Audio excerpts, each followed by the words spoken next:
This is Ocean Robbins, and I am so excited that in less than 5 minutes we're going to begin day 6 of the Food Revolution Summit. We will be starting with Dr. Vandana Shiva at 11 a.m. Eastern Time, 8 Pacific, 3 p.m. GMT. An hour after that, we'll have an interview with Lappé. And at the top of the hour after that, we will be on the line with Saru Jayaraman. The subject for today's interviews is Harvesting Hope, Feed a Healthy Future. We'll be starting off with Dr. Vandana Shiva in just a few minutes. Throughout this summit, we are receiving thousands of comments every day on our broadcast page. Make sure to engage throughout the day. You can post your comments, your reactions, your takeaways, where this is landing in your life. And make sure to refresh the comments using the button there so you can see what other people have submitted. Peggy Schneider said, "Dear Ocean and John, I'm so thankful for your Food Revolution Summit. As a doctor, I'm so excited to learn more about nutrition and pass it on to my patients. It's really sad how little doctors usually learn about the importance of good and healthy food in medical school. It's a shame. All the best, Nora from Berlin, Germany." Actually, I guess that was from Nora.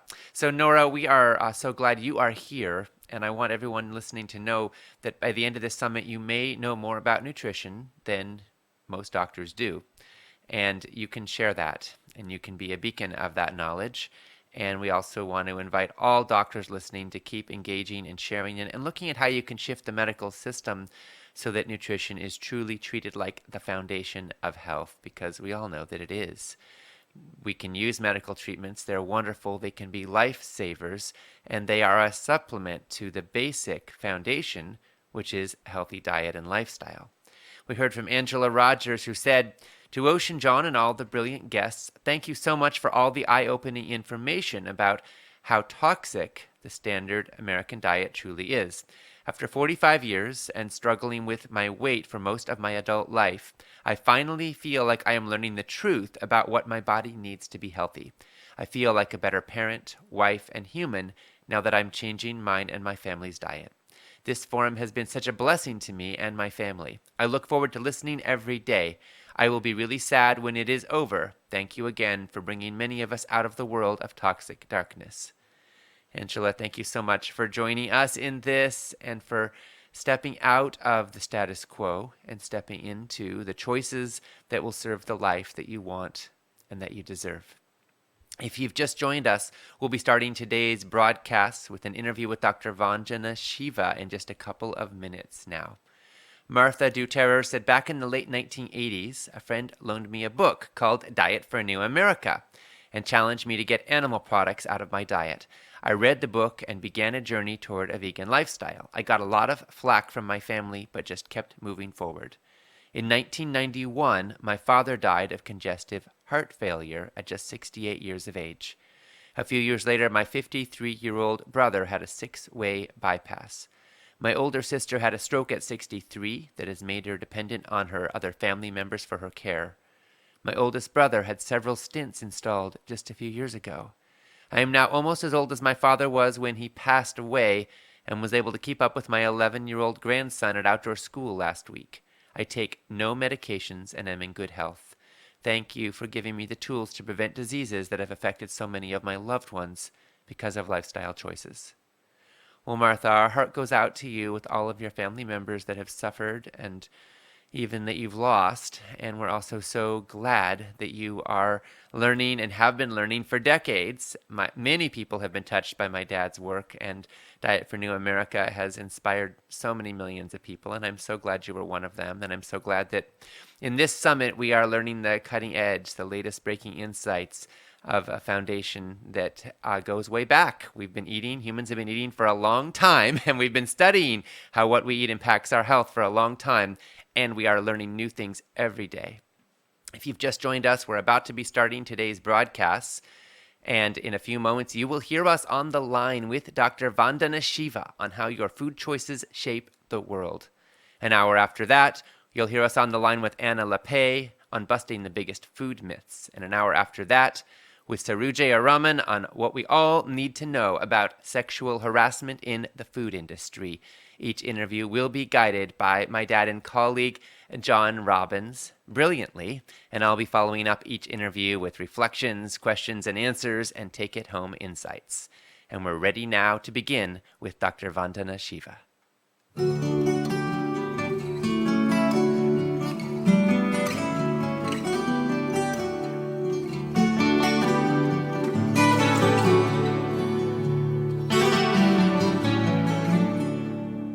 Welcome to the Food Revolution Summit, where we explore how you can heal your body and your world with food. This is Ocean Robbins, and I am joined by my dad and colleague, John Robbins, in welcoming our guest, Dr. Vandana Shiva. Vandana is a world-renowned physicist and an advocate for environmental sanity and the well-being and liberation of farmers and the rural poor. She's director of the Research Foundation on Science, Technology, and Ecology, and author of many best-selling books, such as Stolen Harvest, The Hijacking of the Global Food Supply, and Soil, Not Oil. Vandana is founder of Navdanya, or Nine Seeds, a movement that promotes diversity and use of native seeds, and she's a recipient of the Right Livelihood Award, which is often called the Alternative Nobel Prize. Forbes named her one of the 7 most powerful women on the globe. Time selected her as an environmental hero, and Asia Week has called her one of the 5 most powerful communicators in Asia. So now, Vandana, we are so grateful and so happy that we have this time with you. And now for the interview, I'm going to hand it over to my dad, John Robbins. Thank you, Ocean. Yes, thank you, Ocean. And thank you, Vandana, for being with us again. My pleasure. As I was thinking, as interview time was approaching, I knew I was going to have this chance to speak with you. I felt my heart expanding and my breath deepening, and this feeling of gratitude streaming through me for you, for your work, for your presence in my life, in our world, and all you're doing. And I just want to start by acknowledging how much I appreciate you and what you've done and are doing. That's very kind of you, but you've done the same work, John. Well, we are doing it together, certainly. And it's so needed. You know, last November, in November of 2017, more than 15,000 scientists from 184 countries, that's literally every country on Earth, issued a dire warning to humanity, saying that the ongoing damages to the web of life are now so severe that we are headed, unless we make radical changes and make them soon, directly to catastrophic biodiversity loss and untold amounts of human misery. Vandana, this is a painful reality about the state of our world today. And what I want to ask you to start with is this. What role is industrial agriculture, large-scale, GMO, agrochemical-based food production, playing in this devastation? Well, I think it's playing a very, very big role. It's playing a big role because everything about industrial farming is based on warfare. It was never based on taking care of the earth. It was never based on evolving the diversity of our land, our agriculture, our cultures. It came out of the labs that were designed for making gases for concentration camps and for poison gases, from ammunition factories. And not only has it devastated the planet, the data is so clear. I mean, they're talking about insect species disappearing in Germany. And besides the fact that biodiversity is being pushed to extinction at 1,000 times the rate. And then we have the entire climate instability. Look at the fires in California, the floods, where there are deserts. The whole planet's rhythms, the whole planet's cycles, her intelligence, that's why James Lovelock called her Gaia, self-regulatory systems are being ruptured because, A, we declared war on the earth. 2, we declared that war with very vicious instruments without any knowledge of the impact. And 3, we pretended to ourselves we were feeding the world. And I think the 3 in combination, including that last myth, is what prevents humanity from looking, stopping, taking stock to see how inefficient the system is in providing food, it is only providing 30% of the food, and that to bad food that's making people sick and not just the planet sick. And it's using up all the resources of the world. All of this is so unnecessary, justified because of the myth that this is how the world is fed. This is not food. This is not agriculture. Agriculture means the culture of the land. War expanded is not cultivation. And that's why I am absolutely outraged that that same mindset of militarized violence is now allowing the U.S. military and Bill Gates to think of deploying gene drives, basically a technology for pushing species to extinction. Because first, they created superweeds through failed GMO technologies to control weeds like Roundup resistant. And now Palm amaranth is a superweed, and now they want to use gene drives. I don't think extinction, deliberate extinction, should be allowed by any human being, any human entity, any government. And no matter how rich a billionaire, they are still responsible. And irresponsibility has crossed this limit, just like we are breaking planetary boundaries, we are breaking ethical boundaries of how to function as human beings on this beautiful planet, which could be beautiful and doesn't need the kind of warning that you've just cited. When you talk about the wave of extinctions that's taking place, many scientists are saying that we have entered Earth's sixth mass extinction. In the history of the planet, there have been 5 other mass extinctions. They are calling us now at the beginning of a sixth. Now we know that healthy ecosystems depend on biodiversity, and we know that without the services that healthy ecosystems provide to human beings, our access to food and to water and to health are dramatically impaired. I've often thought that the phrase "save the planet" is an expression of arrogance. I mean, the planet was here before we arrived. It will be here long after we're gone. But if this planet is going to continue to be a viable place for humanity, and if we're going to arrest the current wave of extinctions, Vandana, must we entirely rethink our food system?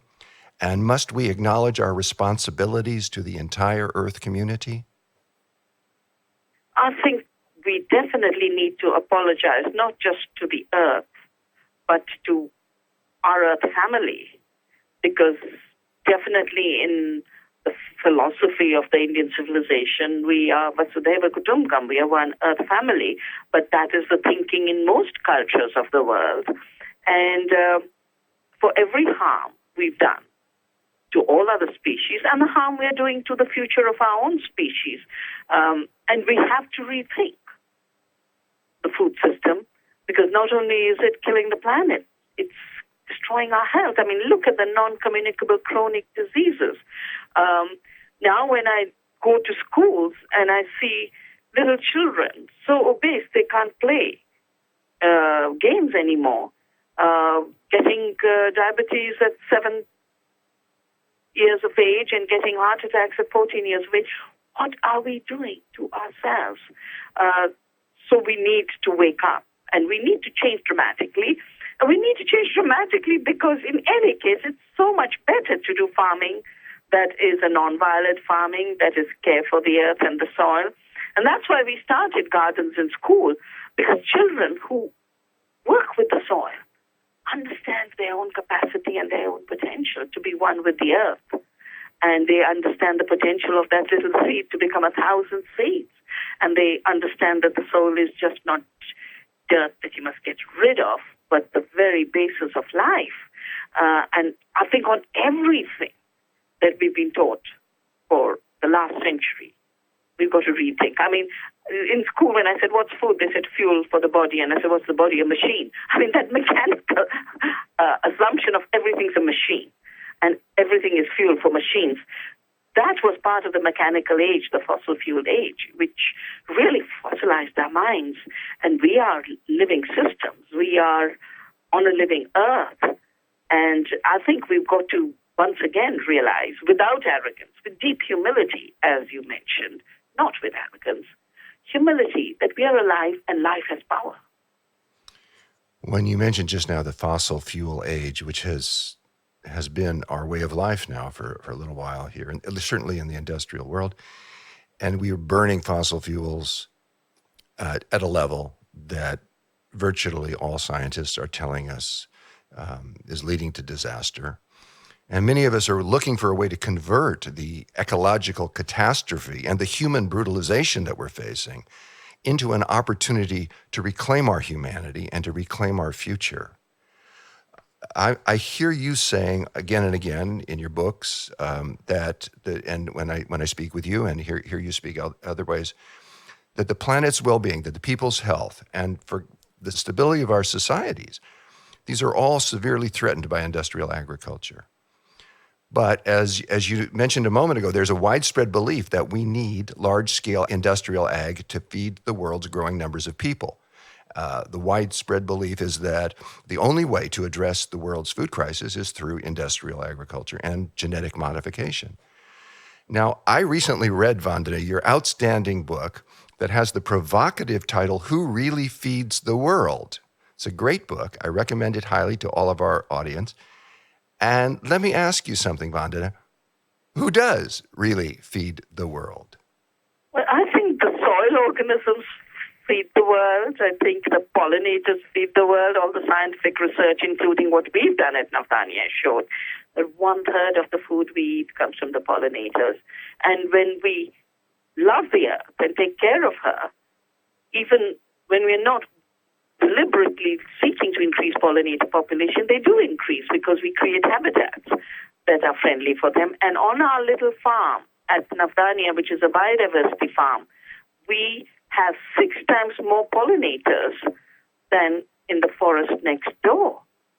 We weren't creating a pollinator garden. I was just saving humbly the seeds from GMOs, from patenting. And we are finding that soil organisms provide so much nourishment that we have much more carbon, we have more nitrogen. Soils with synthetic nitrogen fertilizers have negative nitrogen. And then there are micronutrient losses because our body needs all the micronutrients for a healthy life. There's zinc deficiencies, there's magnesium deficiencies. And in all of that, the chemical farms are losing micronutrients and trace elements. And when we do ecological farming, we are helping the soil organisms grow, which then give us the food. Because food is not stuff. Food is nourishment. And that nourishment is recognized by this amazing part of our body, which is now being recognized as the gut microbiome. Trillions of microbes. 90% of us is those microbes in terms of populations of genes, and they understand what good food is. They are feeding us. So we've got it so wrong to think that fossil fuels and chemicals derived from fossil fuels are feeding us, and corporations that can create warfare against the planet and our bodies are feeding us. They're killing us. They're killing the planet. I think we really need to shift from judging instruments of killing as instruments that give us more food.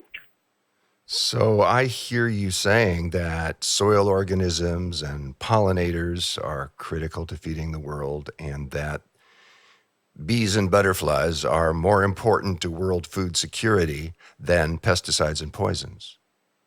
Is that what you're saying? Yes, exactly. Now, pesticides don't feed the world because they kill the organisms that bring us food, and fertilizers don't feed the world because they're killing the soil organisms that give us food.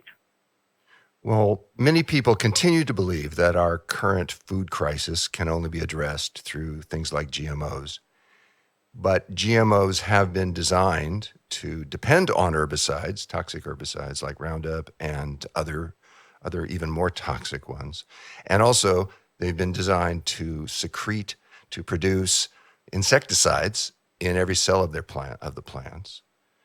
And when people say that our current food crisis and world hunger issues and the growing population can only be fed through industrial agriculture and genetic modification, what I always think is that those forces, industrial ag and GMO ag, are in fact partially responsible for the hunger problem in the first place. I want to know, Vandana, do you agree with that, or do you see it differently? I totally agree with you that, the chemicals in the first generations and then GMOs designed to use more chemicals or release more pesticides in the plant itself are responsible for hunger. First of all, they're responsible for hunger because they are pushing more food producers into poverty and debt. And indebted peasants are hungry peasants, which is why half the population of the hungry in the world is farmers who are no more able to nourish themselves. But the second is these technologies are failing. And a farmer who's in such deep debt that they would end up wanting to commit suicide, which is what happened with the BT cotton, the family of crops that are designed to release their own pesticides, and it was said that this would prevent the use of pesticides. The farmers first died because they were indebted, and obviously someone so severely indebted is not eating fully. But now farmers are dying because the technology has failed to control pests, and as a result of which, they're spraying so hard the pesticide that we've had more than 100 pesticide deaths. And I was in the villages where the pesticide deaths are very, very intense. 80% of the BT cotton has failed. Farmers are not just hungry, they are dying. Or take the Roundup Ready crops of the United States. They have failed too to control the weed. Weeds have become super weeds. That's why they're now talking of using gene drives to push the farmer amaranth to extinction. Now, when you destroy the web of life that feeds us, you will create hunger.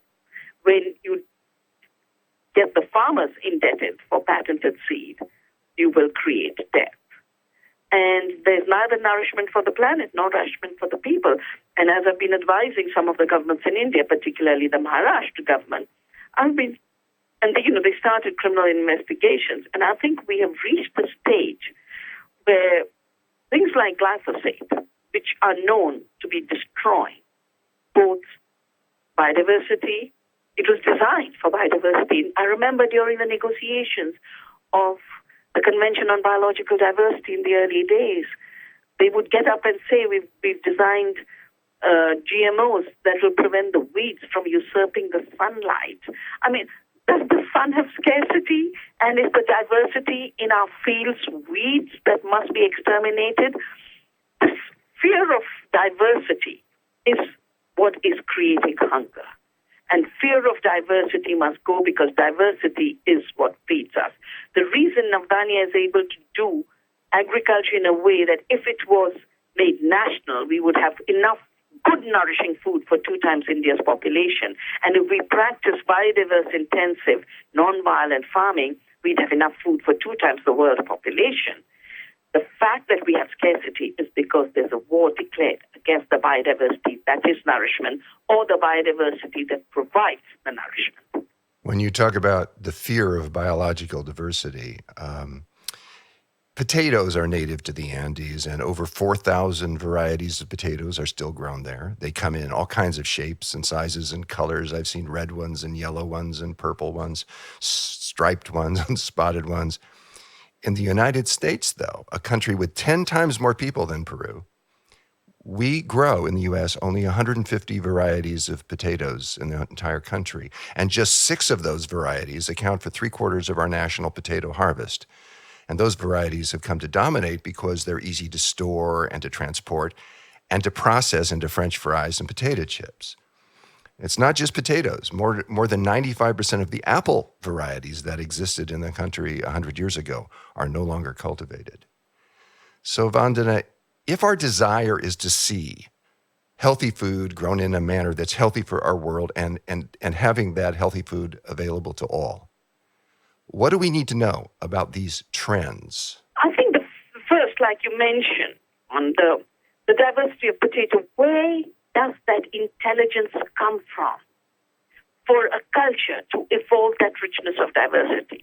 First, that the potatoes themselves have the intelligence to evolve to diversity, that the local communities have the intelligence to work with the potato to create this diversity. I remember a beautiful poem from the Andes, which is talking to this professor who only knows uniformity and breeding for uniformity and saying, can you recognize the difference of those 200 varieties growing in my fields, which are my brain and my flesh? It's that unity of life that is what allows the celebration of diversity.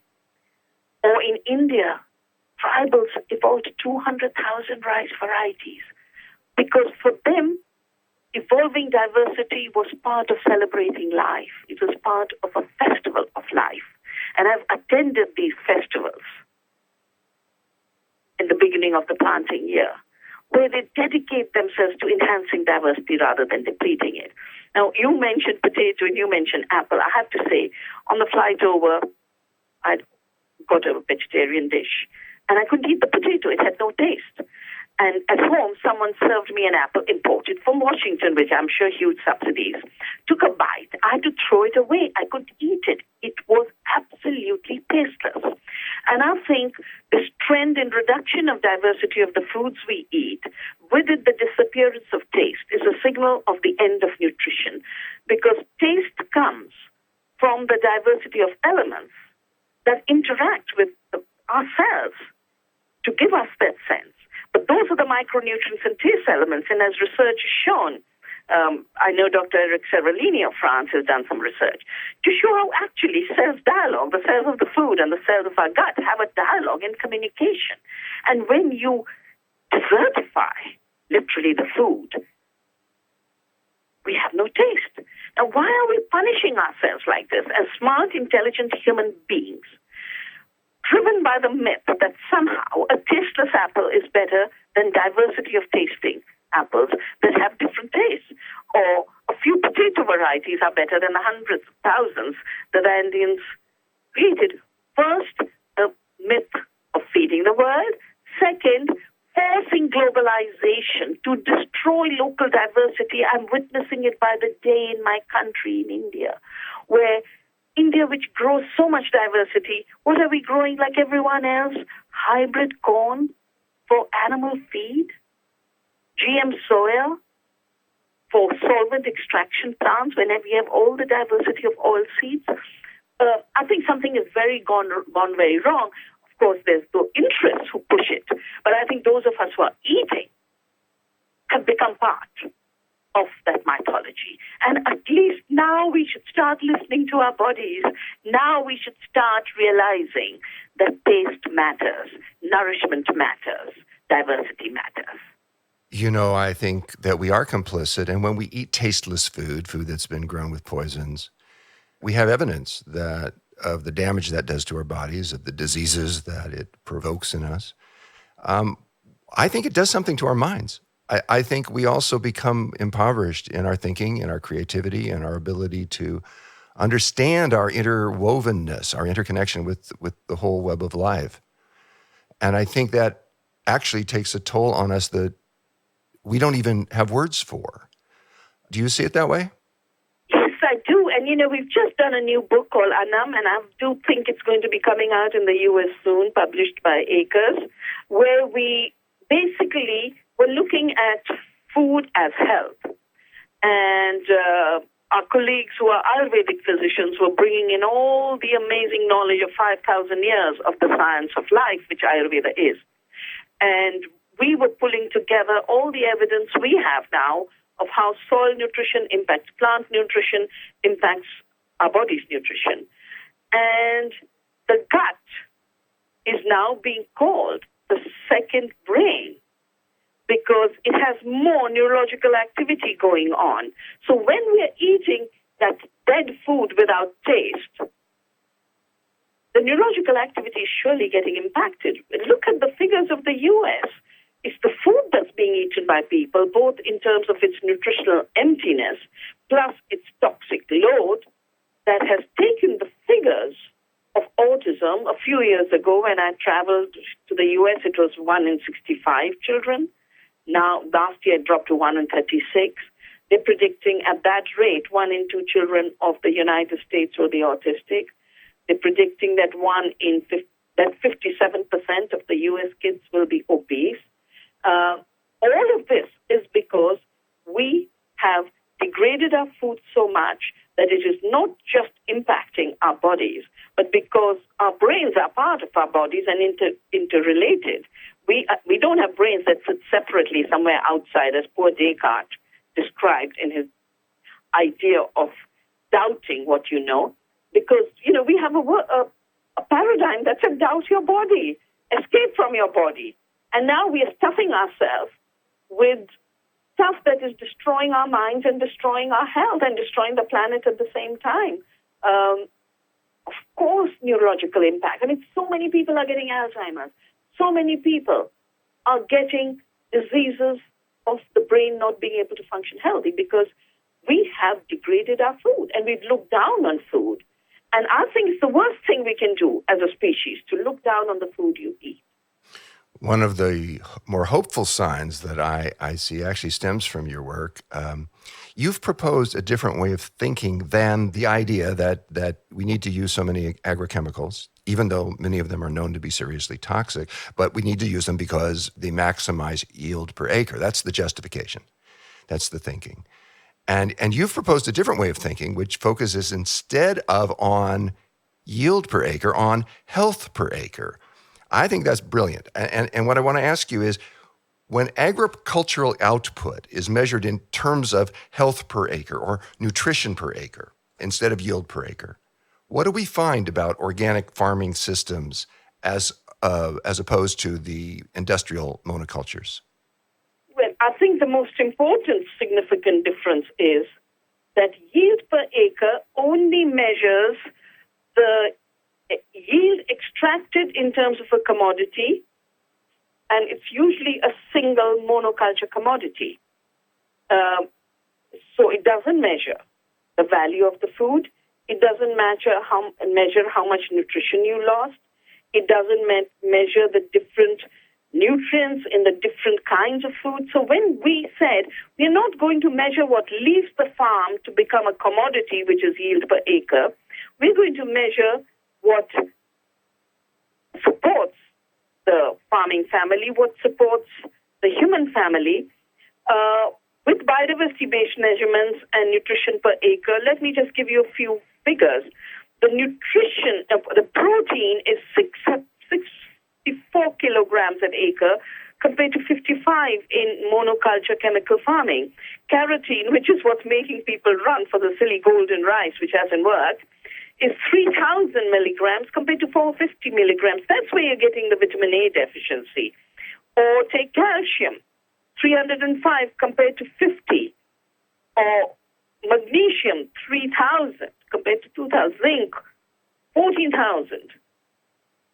On every major nutrient, you are producing more through biodiversity intensive without the toxics, because the toxics are killing the organisms, the biodiversity that provides those micronutrients and trace elements. That's why I said when we measure not yield per acre, but nutrition per acre and health per acre, we find we have abundance. We find we don't have to have either hunger or malnutrition or disease. But we've done a second study, which is the true cost accounting, and we call it wealth per acre. The externalities of the chemical system for India alone, for society and the environment, are $1.2 trillion annually. And if you add to it the health damage, just the bills for diabetes, for heart attacks, for cancer, that is another $1.5 trillion. We're spending as a society $3 trillion annually for externalities, which is 3 times our GDP. So, I think besides the myth of feeding the world through industrial agriculture, which is in the experience of our species showing that it's not true, but even this issue of cheap food, that's why we must do chemical farming. When the cheap food is subsidized and it externalizes costs, it is too costly for us to bear as society. I think it's time to cut the subsidies for chemicals. It's time to cut the subsidies for every aspect of agriculture that damages the earth and damages our health. And time to now reward the farming practices that give us real food, more better food, more nutrition. I could not agree more. And if we're going to cut the subsidies for industrial chemicals and things that damage the earth, if we're going to move to an agriculture that's based on health per acre, we need to move beyond our addictions to a certain way of thinking about human progress and about our relationship to the rest of life on earth. Vandana, do you think we need to stop thinking about ourselves, thinking of ourselves as the pinnacle of creation, and instead reestablish partnerships with other species? I think it would always have been the better idea, but now it's a survival imperative, wouldn't you agree? Yes, I think I do. Because as a pinnacle, we are destroying ourselves. So it's good to remember we are only 10% of our human body. Trillions of microbes are our partners in our body to give us help. Trillions of microbes in the soil are our partners in giving us nourishing food. That without the web of life, we don't exist. And we really need to stop thinking of being the top of the pyramid and start seeing ourselves as one tiny member of the Earth family, having the power to destroy, but also having the potential to heal and rejuvenate. Well, if we're going to heal and rejuvenate, one critical part of this is to change the way our food is produced and make different food choices as consumers and eat organic food if and when we can afford it and if and when we can get it. A few years ago, your organization, Vandana, published a book titled Poisons in Our Food, of which you're a co-author. And I have to tell you, Vandana, that I read that book and I found it quite disturbing. I'm familiar with many of these concepts. This is not new to me, but the book took me into a nightmarish world of pesticide-related ailments, a world where countless men and women are struggling to survive cancer, congenital birth defects, nervous seizures, paralysis, and a whole range of equally debilitating diseases. Vandana, it can be very painful to delve into, to explore, to really look at the very real consequences that stem from using poisons to grow our food. What inspires you in the face of all of this? What inspires you to keep going in the face of so much pain and suffering? What keeps you engaged and alive and passionate? Well, celebrating the richness of life, celebrating the fact that we can avoid that pain by getting rid of the poisons in our food, which is why we've taken the pledge, by celebrating the amazing diversity of life on our planet, which is why next year in October we're going to be celebrating the biodiversity in our food, the biodiversity of our fibers, biodiversity everywhere, because we've been made to forget that the earth has potential to provide everything. As Gandhi said, the earth can provide for all our needs, but it cannot provide for some people's greed. It is time to transcend the greed. And what I do is, of course, keep track of the harm that greed is doing and that violence is doing to the earth and people, but spend most of my time practicing an agriculture, practicing and building food systems that bring health to the planet and health to people, and biodiversity is at the center of it, and getting rid of poisons is possible because biodiversity does everything that we are told poisons can do much more effectively, whether it's soil fertility or pest control or weed control or giving us food. You mentioned a pledge that people can sign to work toward a poison-free future. Yes, and I hope that Food Revolution will have a link. Absolutely, we do. Participants can sign the petition for poison-free farming at foodrevolution.org/pledge. Again, that's foodrevolution.org/pledge. What's happened is we are waiting for some big decision somewhere far away, but the big places are so corrupted right now. We have to begin with our lives and take the responsibility. So to start taking a pledge and put it into practice that you won't eat poison-free food, and you will make that little effort to make your community go poison-free and create poison-free zones where you are. Why would you willingly let yourself be poisoned? Why, indeed. we keep learning more about pesticides and cancer, and it seems to me that the more we learn about the harmful effects of pesticides, and we seem to always be learning more, then the more organic food strikes me as worth the extra price if you can afford it. We're told, though, this is one of the myths that I'd like to hear you address. We're told that the amounts of pesticide residues that are on food are too small to make a difference. But I know, regulators always measure the effect of, if they measure anything, they measure the effect of only one pesticide at a time for a short period of time, while farmers typically use a bunch of pesticides together, and that's a big toxic problem, and people eat these foods over their lifetimes. So it seems to me, Vanda, and I'd like to know if this is your thought too, it seems to me that the current pesticide regulations that we have, not only are they ineffectual, but they are designed actually more to protect the profits of the agrochemical industry than they are to protect public health. Absolutely, John. And you can see how the EPA regulations are being diluted, how EPA, knowing that glyphosate is a carcinogen, managed through manipulation by Monsanto to change that. And now Monsanto is attacking the World Health Organization that recognized glyphosate Roundup to be a carcinogen. 1,000 American citizens are having to sue Monsanto. And now the background has come out on the corruption of science, the corruption of regulations, the corruption of media by ghost-written articles. I think it's time to go beyond these false regulations that can be manipulated so easily to trusting life itself, saying, if absence of poisons gives us better food, if absence of poisons gives us better control, look at the BT cotton. It was supposed to be a good pest control technology, totally failed. Our native seeds that we saved in Vandana were not attacked by the pest. They were not attacked by the pink bollworm. They were not attacked by the white fly. If nature is doing a better job and human beings who care, working with nature can do a better job, pesticides and poisons have no place in agriculture. It's time to go poison-free. I agree. I mean, chemical fertilizers and poisons, they damage the soil, they harm human health, they destroy ecological communities, they harm farmers and farm workers. And they're also a major contributor to climate change. Fossil fuel-based agriculture moves carbon from the soil to the atmosphere. It just does that relentlessly.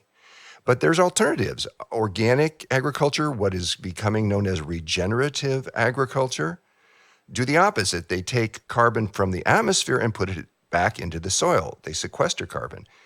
So, Vandana, it seems to me that there really are many ways that organic and regenerative agriculture can contribute to reducing carbon dioxide emissions and to mitigating the negative consequences of climate change. What are some of the ways that you see organic and regenerative agriculture having these potentials? Well, I think the evidence is now very clear that not only did chemical industrial farming contribute to huge amounts of emissions, not just carbon dioxide, but also nitrous oxide, which is 300 times more deadly. And in addition to that, from factory farming, as well as food waste, the methane emissions, that all of these we can get rid of by shifting to an ecological agriculture that heals the nitrogen cycles, heats the carbon cycle, and puts nitrogen back into the soil through nitrogen fixing by crops, not by nitrogen fixing of fossil fuels with huge violence. Heal the carbon cycle. The miracle of photosynthesis, where the sun and its sunlight combines with the power of the plant to fix carbon and bring it back into the soil, that is the single most amazing part of the carbon cycle. And that's why I also don't agree with the phrase decarbonize, which is being used a lot, because carbon is life if it's living carbon. Living carbon in the plants, living carbon in the soil, living carbon in our bodies, living carbon in our food. what we have to avoid is the dead carbon fossilized over 600 million years by nature. So we need to recarbonize the world with living carbon, more ecological agriculture, more biodiversity of plants, more biodiversity in the soil, more living carbon in the soil, and we need to decarbonize it of dead carbon. I feel so happy that we've just completed a 20-year study in our valley, in Doon Valley, and on an average, we found 99% more organic carbon in the soil of organic farms, whereas the organic carbon had actually gone down in the chemical farms by 14%. That, in addition to the fossil fuel emissions, is contributing to climate change. And not only did we find that we can deal with climate change this way, but the impact today can be dealt with because we need climate resilience. Farms that have low biodiversity suffer more from droughts, suffer more from floods. Farms with rich biodiversity aren't impacted too badly. So diversity and organic farming together is our hope for dealing with climate change, and it contains the seeds of resilience. As we said in our new report, Seeds of Hope, Seeds of Resilience, which is available on the Navdanya website, navdanya.org. Last year, Time magazine gave its Person of the Year award to those who broke the silence. They were talking about the women who have spoken out about the sexual misconduct and harassment that they've endured for a long time. It's a long overdue protest against the disrespect for women that has been normalized. And women sometimes are invisibilized. And that's part of the disrespect that we have taken as normal. And I know you work, and I want to support that work to expose when that's happening. And one of the places I see it happening is the role of women in producing the world's food. I think it's a huge role. I think it's overlooked. And what I want to ask you is, would you say that it's true that worldwide most farmers are women, and also that the women-centered food systems throughout the world often tend to be based more on sharing and caring, on conservation and on well-being, rather than on exploitation and on expropriation? It's so true. I, in fact, did a report for the FAO called Most Farmers Are Women. I wasn't thinking it was the case, but when I did the study, I realized most farmers are women, including new organic farmers are women.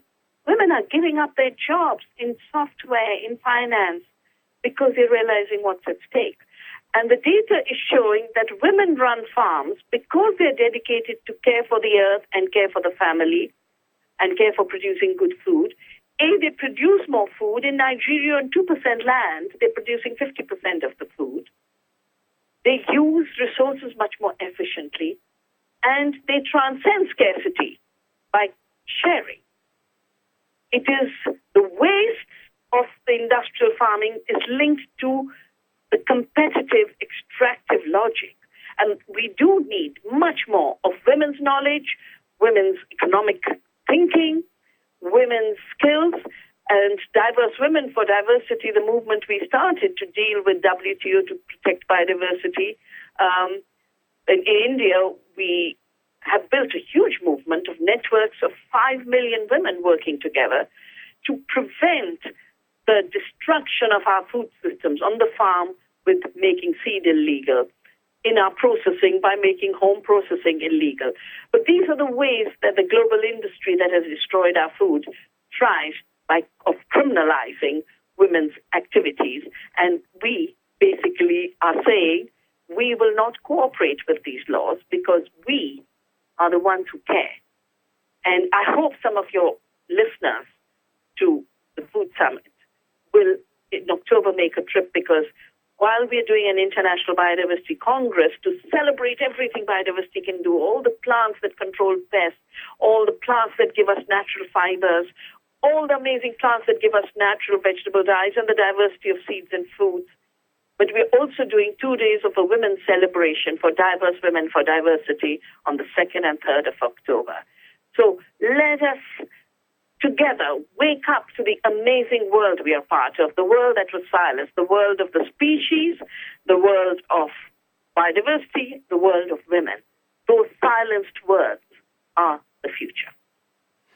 We acknowledge that. We respect and celebrate that with you, Vandana. And you know, I keep feeling that the actions that we need to take to address women's empowerment issues, to address hunger and poverty in an authentic and effective way, those same actions, many of them, maybe most of them, would actually address climate change as well.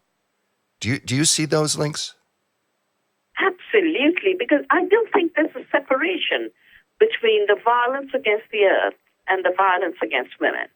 And there is no separation between acts of respect to the earth and acts of respect to women and acts of respect to everyone who was disenfranchised by a totally constructed superiority that has been the rule and is in fact making a huge, horrible resurrection in our times, which at one end could be the beginning for a new celebration of the Earth family in which we transcend the artificial inequality created against women, the blacks, different religions. Or we could literally make ourselves extinct as an Earth community, that we do not allow the conditions that give us life survive.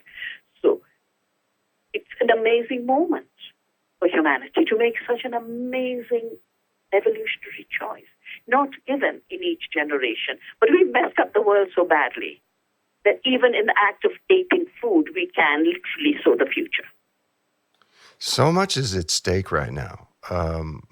The different directions that we could go have such profoundly different outcomes. And how our food is grown and the food that we eat seems to impact every facet of our lives and every issue that is facing the world, every part of the state of the world that is in jeopardy. It seems like we actually have kind of an acupuncture point here, where with a minimum amount of effort, we get a maximum amount of healing for the whole system, all of life on Earth, and our whole bodies and minds. That's such a lovely way to put it, John. The acupuncture moment. And food is that acupuncture, slight little point. And you change the climate. You change the species extinction. You change the health of all of humanity. You create peace. You actually create meaningful work at a time where they're talking about end of work. No, there won't be an end of work because we're all going to be gardening and producing good food. So what if there's artificial intelligence, and so what? They'll have a few robots to do the boring work. We'll do the creative work. I want to ask you one last question. It's about GMO crops. They were first introduced in the 1990s, and at that time, their advocates would talk about how these crops would be able to help the poor and the hungry at some point in the future. Well, we're at some point in the future, and what we're seeing now, after more than a quarter century, is a very different picture from what they promised. What we're seeing is that 99% of all GMOs grown worldwide are engineered to survive being sprayed with herbicides or to express insecticides. We're seeing enormous escalation in pesticide use. We're seeing herbicide-resistant superweeds and Bt toxin-resistant superpests. We're seeing widespread environmental devastation, including the rapid decline of the monarch butterfly due to its main food plant being wiped out by the Roundup herbicide sprayed on GMO crop fields. We're seeing Roundup being linked to birth defects and cancers. It seems that those who have questioned this technology are being proven right at every turn, and yet the industry keeps saying that those who question GMO technologies are anti-science. What's your response as a scientist to that allegation? Well, science means to know. Science means to see when what you said would happen doesn't happen. You said you'd control weeds and you're getting super weeds.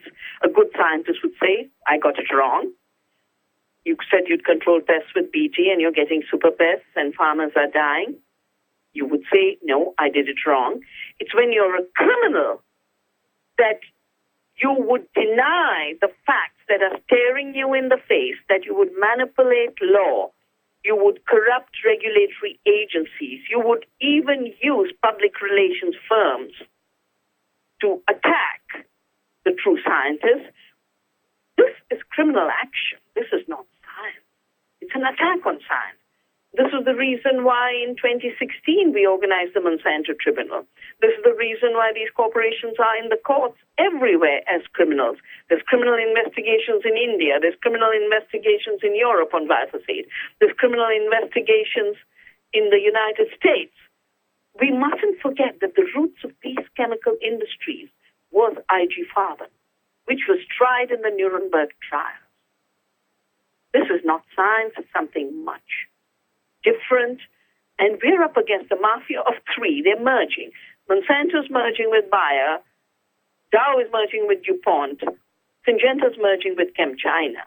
A cartel of three that came out of making chemicals that kill, wanting to control our food, is not the kind of world in which we can have food or democracy. It is time for each of us to wake up. That's why the food revolution is such a necessary revolution. Well, thank you. We agree completely. And that's why we work so hard to do this work. And it's always a joy to do it with you and to feel our connection. And you're more than an ally and a friend. You're a dear part of my heart. And I know you're a dear part of many of our hearts. You've very long time, you've been in the forefront of the effort to help us make peace with the earth. And I so appreciate, Vandana, I so appreciate your passion and your wisdom and your love. And you bring these things together and you make it abundantly clear that the idea that industrial agriculture is feeding the world is not just a myth. It is a myth, but it's a dangerous myth that's led to large-scale... It's a criminal myth. A criminal myth. And it's led to and is leading to large-scale destruction of biodiversity. It's destroying farmers' livelihoods. And it's threatening the very basis of our freedom to know what we eat and to choose what we eat and to have healthy food available to ourselves, our families, and our communities. Vandana, I'm so very grateful to you. I really am, for the clarity you bring to these issues, for the love you bring to all of us. Thank you, John. Always a pleasure. Always a pleasure. Thank you so much for being with us today. Thank you. We've been talking with Dr. Vandana Shiva, founder of Navdanya, or Nine Seeds, and one of the world's leading voices for social justice and environmental sanity in our food systems. If you want to sign the pledge for poison-free food that Vandana talked about, please add your voice at foodrevolution.org/pledge. Again, that's foodrevolution.org/pledge. Vandana, you are a brilliant, beautiful, courageous voice, bringing healing and vibrancy to our food systems, and your work is an inspiration and source of wisdom for millions. It's been such an honor to share this time with you and to share your message in this summit. We thank you for your decades of leadership and for your partnership in this food revolution. Thank you, Ocean.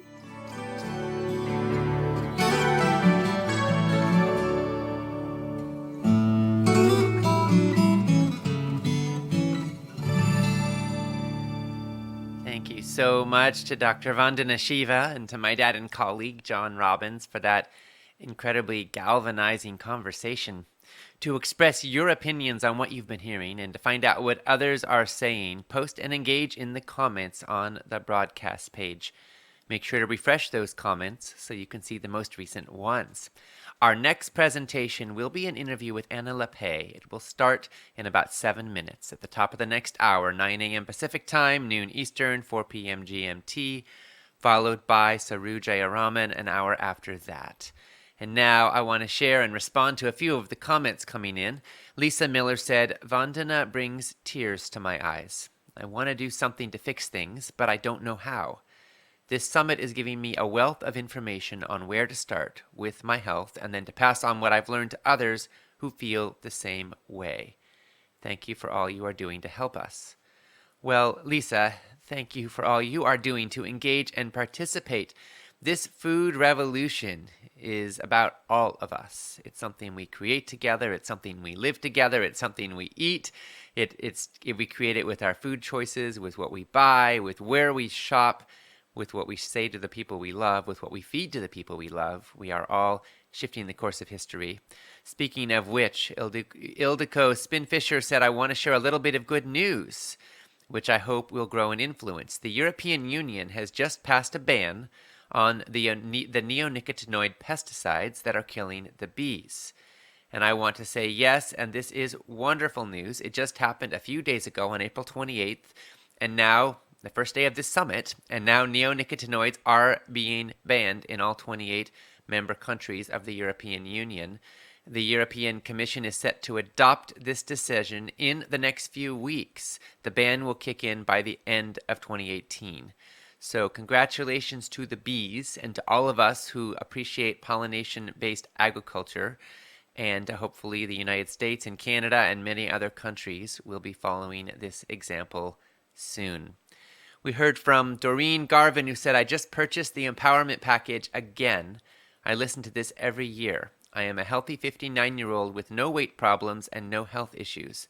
One could say I am lucky, and maybe this is so. But I eat consciously, exercise regularly, and meditate, and I have used John and Ocean's interviews to keep me informed. Knowledge is power. I love Vandana Shiva so much. What an icon she is. Thank you. Yes, Doreen, I think many of us love Vandana Shiva and her brilliant voice and her brilliant message and her brilliant work. And thank you for being a part of it with us. We heard from Jean Belland, who said, I am feeling so hopeful. I bought Diet for a New America years ago and really got into reading it, but somehow got off course. Fast forward 15 years later, I am obese. I have high blood pressure, horrible arthritis. I'm 54 years old and my body feels like 70. I have been aware of natural health for a while and have tried many supplements and spent a mere fortune on natural practitioners. I've seen some improvements. I've lost weight and always end up finding it again. I feel so right about what I am hearing here. I didn't believe we could benefit so much from a plant-based diet, but I do now. I have a long ways to go, but I am committing to making the changes I need to switch me and my family over to this style of eating. My daughter is 16, and I want to be around for her and for her children down the road. I truly feel you have given me the means to make that happen. Thank you so much. Well, Jean, thank you for participating, and our heart goes out to you with the struggles that you have been through. And I am so glad that you are learning now what you need to know so that you can create a radical shift, which I know your body will thank you for, and your daughter will thank you for the rest of your life. And I want to particularly encourage you to tune in for Susan Pierce Thompson in a couple of days, because she's going to be talking about the real science on weight loss, and I think you're going to love that. We heard from Marianne Stricker, who said, I was just diagnosed with osteoporosis, and I've been very interested in your speakers. I haven't been able to listen to everyone, so I will purchase the empowerment package. The first day hooked me, but I've since forgotten much of that info. Do you have a cookbook you recommend to support well eating? Well, Marianne, there are many wonderful cookbooks out there, and it really depends on your particular culinary taste and the cuisine that works best for you. What we put together, the Food Revolution Family Cookbook, and that is available only for people who get the empowerment package. It actually comes as an add-on if you want to get it, if you get the empowerment package, and it sounds like you're planning to. So you will have that option to just, for an extra $10, get the Food Revolution Family Cookbook. There are so many others out there, though. You can search on Amazon, find, depending on your particular cuisine preferences and whether you want to go totally plant-based or not, and whether you're wanting all whole foods and no oil or sugar or salt, or whether you have room to be a little more sort of indulgent. It's all up to your particular process, but there are amazing foods, and I think getting good cookbooks that help you love and enjoy and feel confident in preparing delicious, healthy food is really a must for anybody who is setting forth on this journey. We heard from Ellie McCaffrey, who said, I am sharing everything I'm learning with my family and friends that can't listen to this summit. Thank you for letting the world know what's going on. I pray we can change the world. Ellie, we're going to give you an empowerment package to help you share with even more of the people that you love. Congratulations. And in a moment now, it will be time for us to move to the next segment of our broadcast, an interview with Anna Lappé.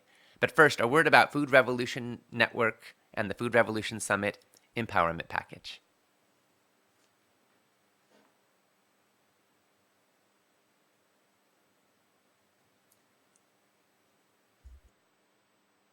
You've been through, the simple truth is you are meant to thrive. The Food Revolution Summit is packed with so many insights that it can be difficult to absorb and apply all of them. That is why we created the Empowerment Package, which includes the entire summit, plus all the transcripts and loads of bonus material that you can refer back to as often as you like for life. We have a mission. We want an end to routine use of antibiotics in factory farms. We want kids to learn about healthy food in school, and we want doctors to learn about nutrition in medical school. We want to slash rates of heart disease, cancer, diabetes, and obesity, and to uplift the health of millions. When you purchase the Empowerment Package, you are supporting your health and this mission. And for each package purchased, we make a donation to Trees for the Future, enabling them to plant an organic fruit or nut tree in a low-income community. Invest in your health and the health of those you care about most, and help us change the status quo by purchasing your Empowerment Package today.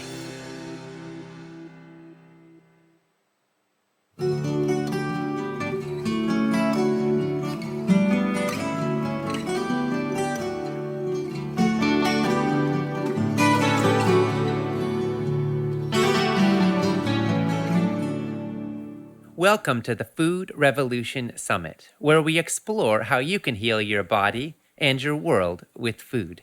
This is Ocean Robbins, and I am joined by my dad and colleague, John Robbins, in welcoming our guest, Anna Lappé. Anna Lappé is a best-selling author, an advocate for food sustainability and justice, and an advisor for food system transformation investors.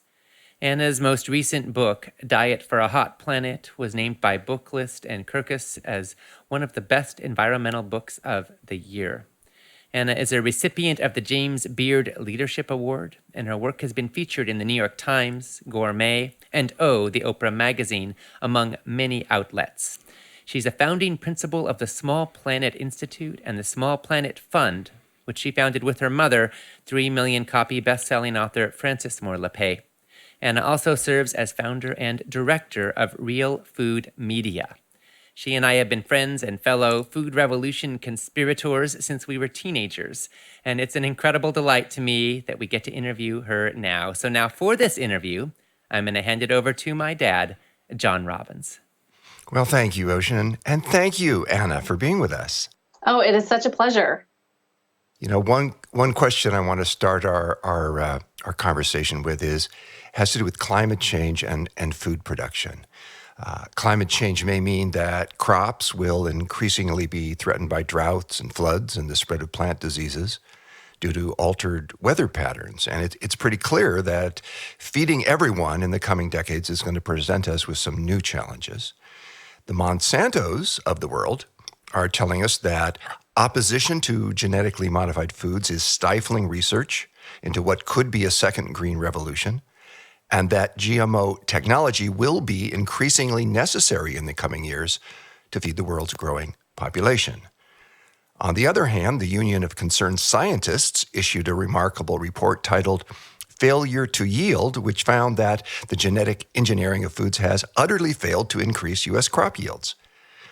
And for years, the biotech industry has been promising that its GMO crops will produce higher yields and been trumpeting that this is our only chance to feed the world.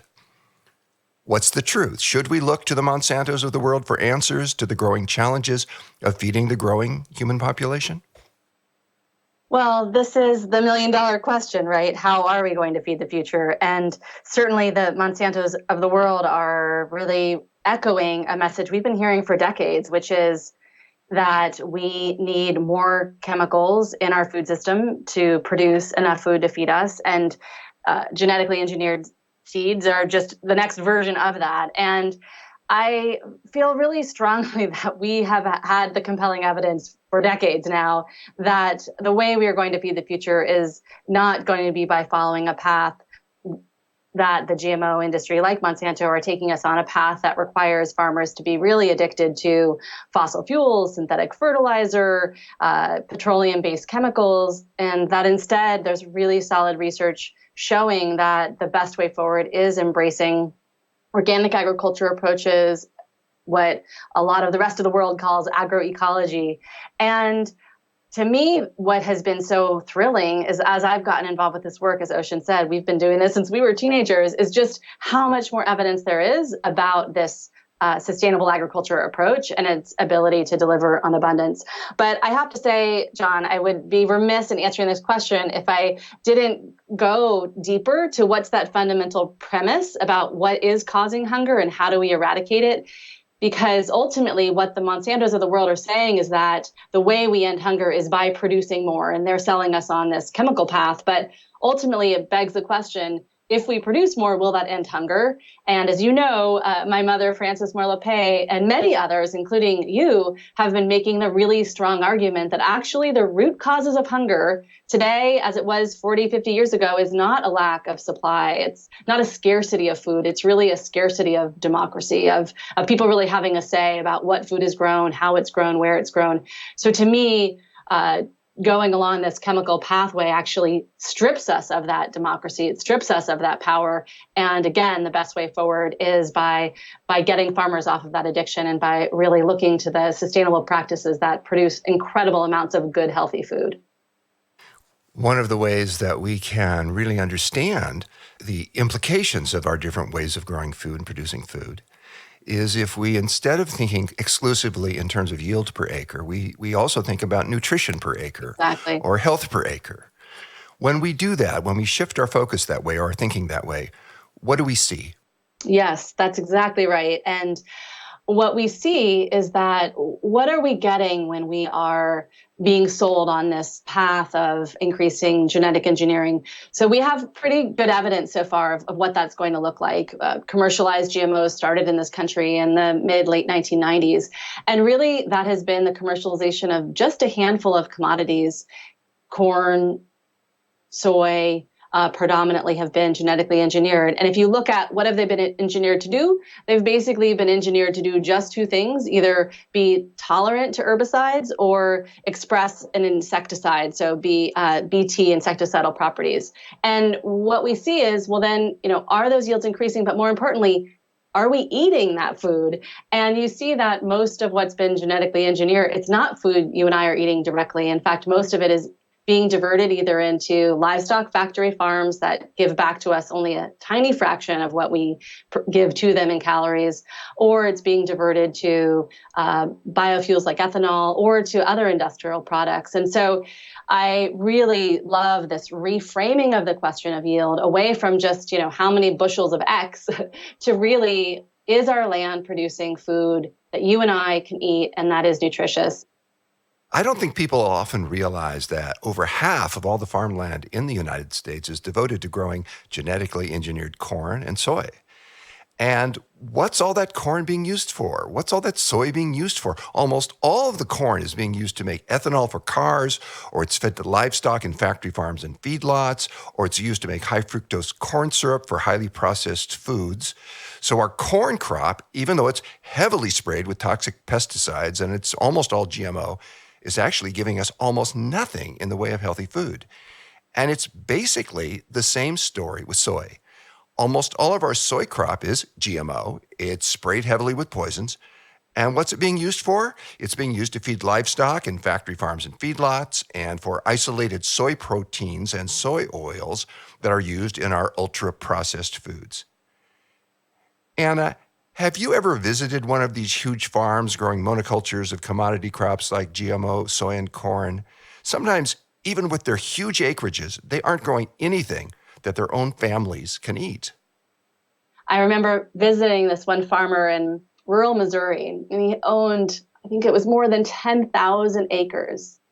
And we're sitting there on farmland, and he was telling me that for years, he never ate anything from his own land.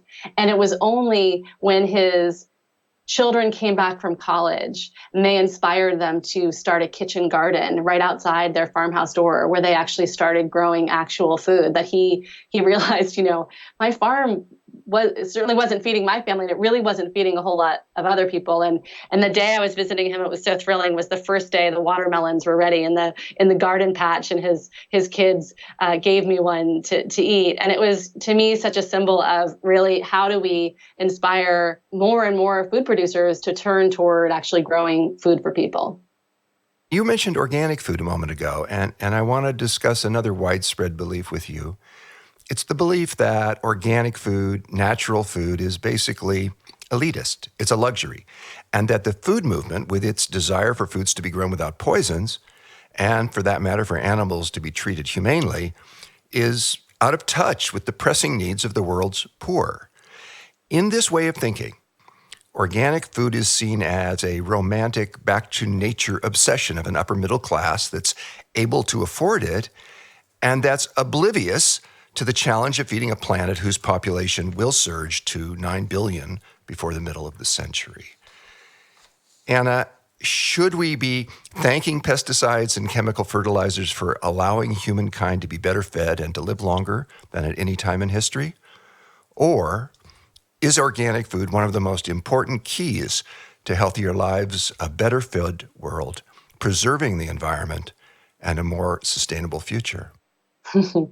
Well, you're asking me all my favorite questions, because I get this question a lot, and I'm so glad you raised it, because I do agree that there is this perception that organic food is elitist, and I think that perception comes largely from misinformation and public relations pushed by the very industries that benefit from the status quo of chemical agriculture. Because to me and to many others, promoting organic agriculture, so let's be clear about what that is. It's a way of farming that doesn't rely on chemicals for pest controls and weed controls, and that looks to nature to produce soil fertility, not synthetic fertilizer. And that when you're talking about organic meat or dairy, it means moving away from and not allowing the use of pharmaceutical drugs like antibiotics. So all of those practices, to me, are about protecting communities and often protecting those people in our communities who are most vulnerable. And so what do I mean by that? When we choose organic agriculture and we choose organic food, what we are doing is helping ensure that all along that food chain, all along our food supply chain, that no farm worker had to be exposed to possibly cancer-causing chemicals or hormone disrupting chemicals in order to bring food to us. It means that we stand in solidarity with the communities that live in the shadow of chemical manufacturing plants and who are impacted by pollution from those manufacturing plants, and are saying, we believe there is another way to feed us, and it means not having to poison us eaters, but it also means not having to poison workers along the food chain. And to me, that is a really strong case to be made about solidarity, not about elitism. Choosing organic food can be a way for really expressing your empathy for others along the food chain. I will say that for many urban consumers in the United States, that often choosing organic can be, although not always, more expensive. And so as we grow the market for organic food and as we increase supply and make it more accessible to more people, there's also incredible potential for policies to really incentivize all of us to be able to have access to organic food, to bring the price down for individual consumers. Well, most people who buy organic food do so because they want to reduce their exposure to pesticide residues that might be in conventionally grown food. And I always think that those residues, important as they are to reduce, affect the farm worker population in much greater concentrations. And so when people say that organic food is elitist, I always think, is it elitist to care about farm workers and to try to protect them from those levels of concentration of exposure that are truly dangerous and damaging to them? Yeah, that's exactly right.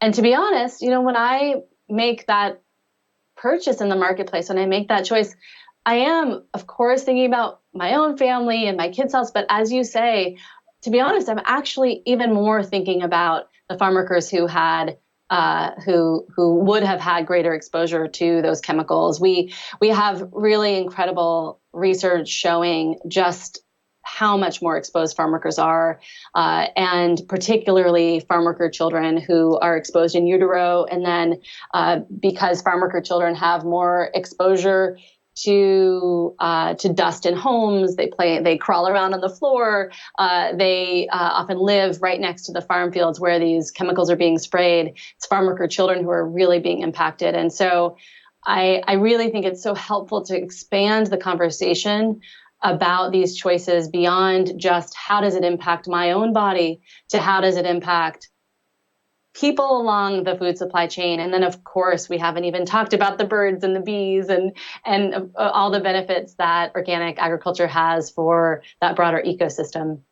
When you mentioned the birds and the bees, when Rachel Carson wrote her seminal book, Silent Spring, the title, Silent Spring, was her warning that if we continued down the chemical pesticide pathway with our agriculture, there would be a day that spring would come and it would be silent. There would be no bird singing because these poisons are so damaging to birds.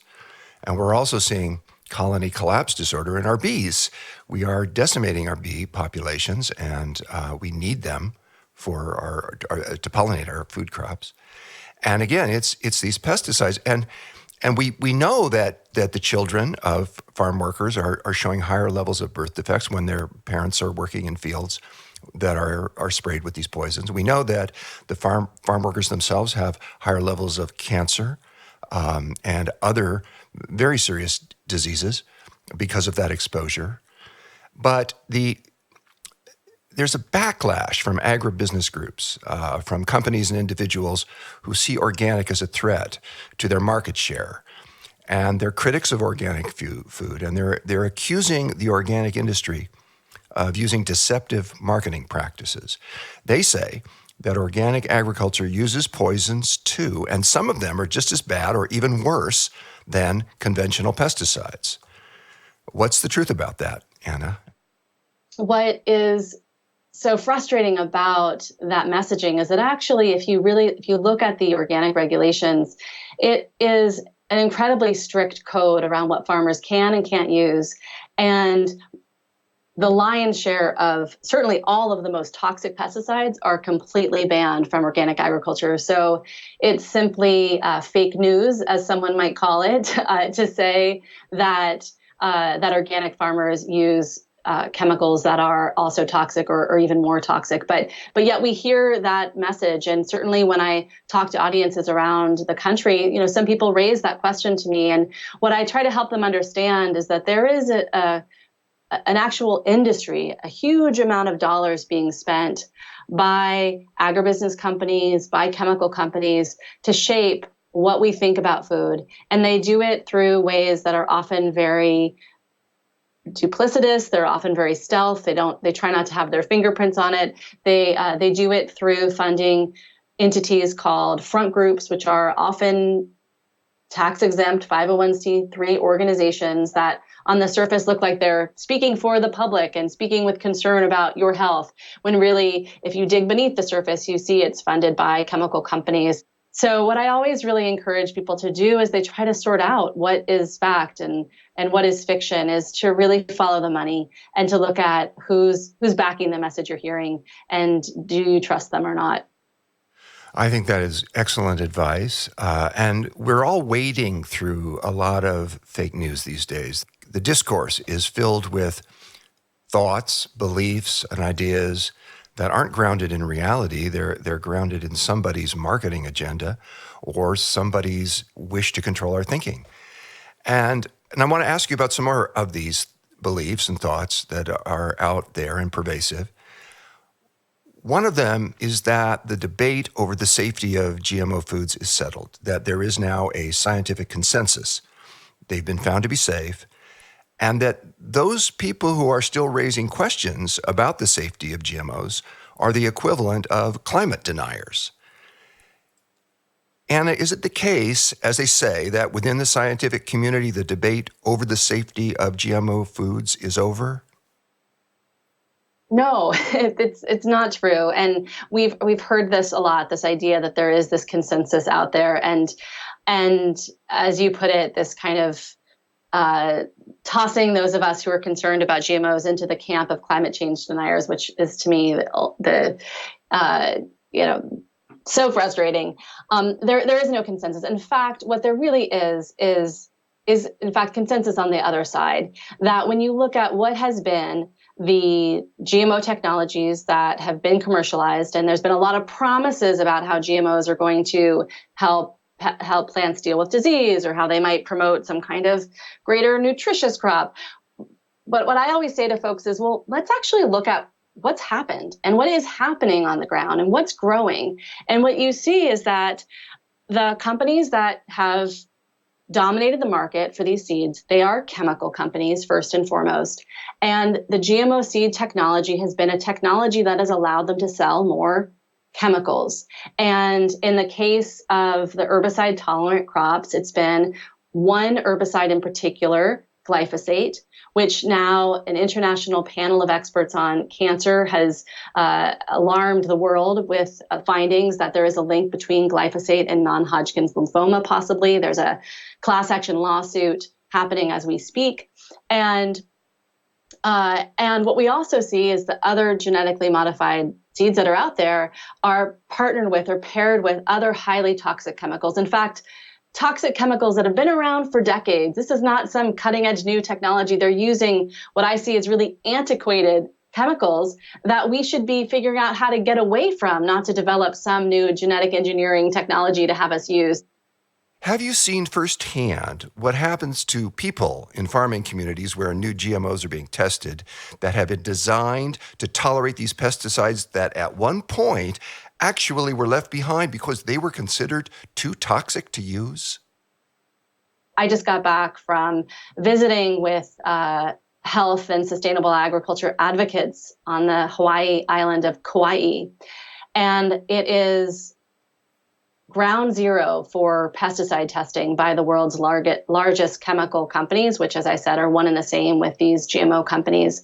And it was so devastating to hear community members talk about how much their health has already been compromised, how one of the local schools had to be evacuated twice with children suffering acute pesticide poisoning because of spraying, about spiking rates of birth defects. I met a woman at a hipster wine bar who I started talking to about why I was visiting the island, who told me that her best friend's child was just born with a birth defect where the intestines the baby was born with their intestines outside of their body, a birth defect that has been associated with pesticide exposure, in which a birth defect which is increasing on the island, and many other impacts. I think all one has to do is look at how are those communities in Kauai faring in the face of these crops, to say that we should all be very concerned about the health impacts and the environmental impacts of this technology. And to say that there is some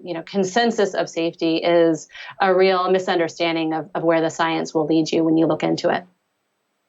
To me, the fact that we've been eating GMO corn and soy for 20 years doesn't convince me they're safe. The industry will point that out and say, well, nobody has gotten sick that we know of. Well, we had lead and we had PCBs in our environment for 40 or 50 years before we realized that they were causing egregious harms. Yeah, and we had Teflon, and we had DDT, and we had chlorpyrifos. I mean, you go down the list. And you're absolutely right. And I think it's so important to remind people of that, and to remind people that to really know what is the impact of long-term consumption of these products would require a really robust long-term animal studies. It would require really strong epidemiology. It would require a bunch of research that really has not been required of this industry. And certainly, I think it's not going out on a limb to say that we are really guinea pigs for how this technology would impact our health. If you want a front row seat to it, if you want to have your heart broken over it, go to the west side of Kauai and see the native communities who live there, who have been ground zero for global pesticide testing, and hear their story. And you will not come away from there, ringing the bell that this is the future of food that the planet deserves. No, I don't think you would. I'm always thinking about the fact that GMOs could be producing chronic effects on our immune system. They could be reducing the nutrients in food products. They could be causing inflammation. They could be causing chronic allergenic responses. And we wouldn't know it because we don't have labeling. And I've even thought that the real reason the Monsantos of the world have fought GMO labeling so aggressively and spent so much money fighting it, even when polls have consistently shown that the vast majority of people want it, is that without labeling, we're far less able to trace any ill effects of GMO foods. They don't want transparency because they're afraid of liability.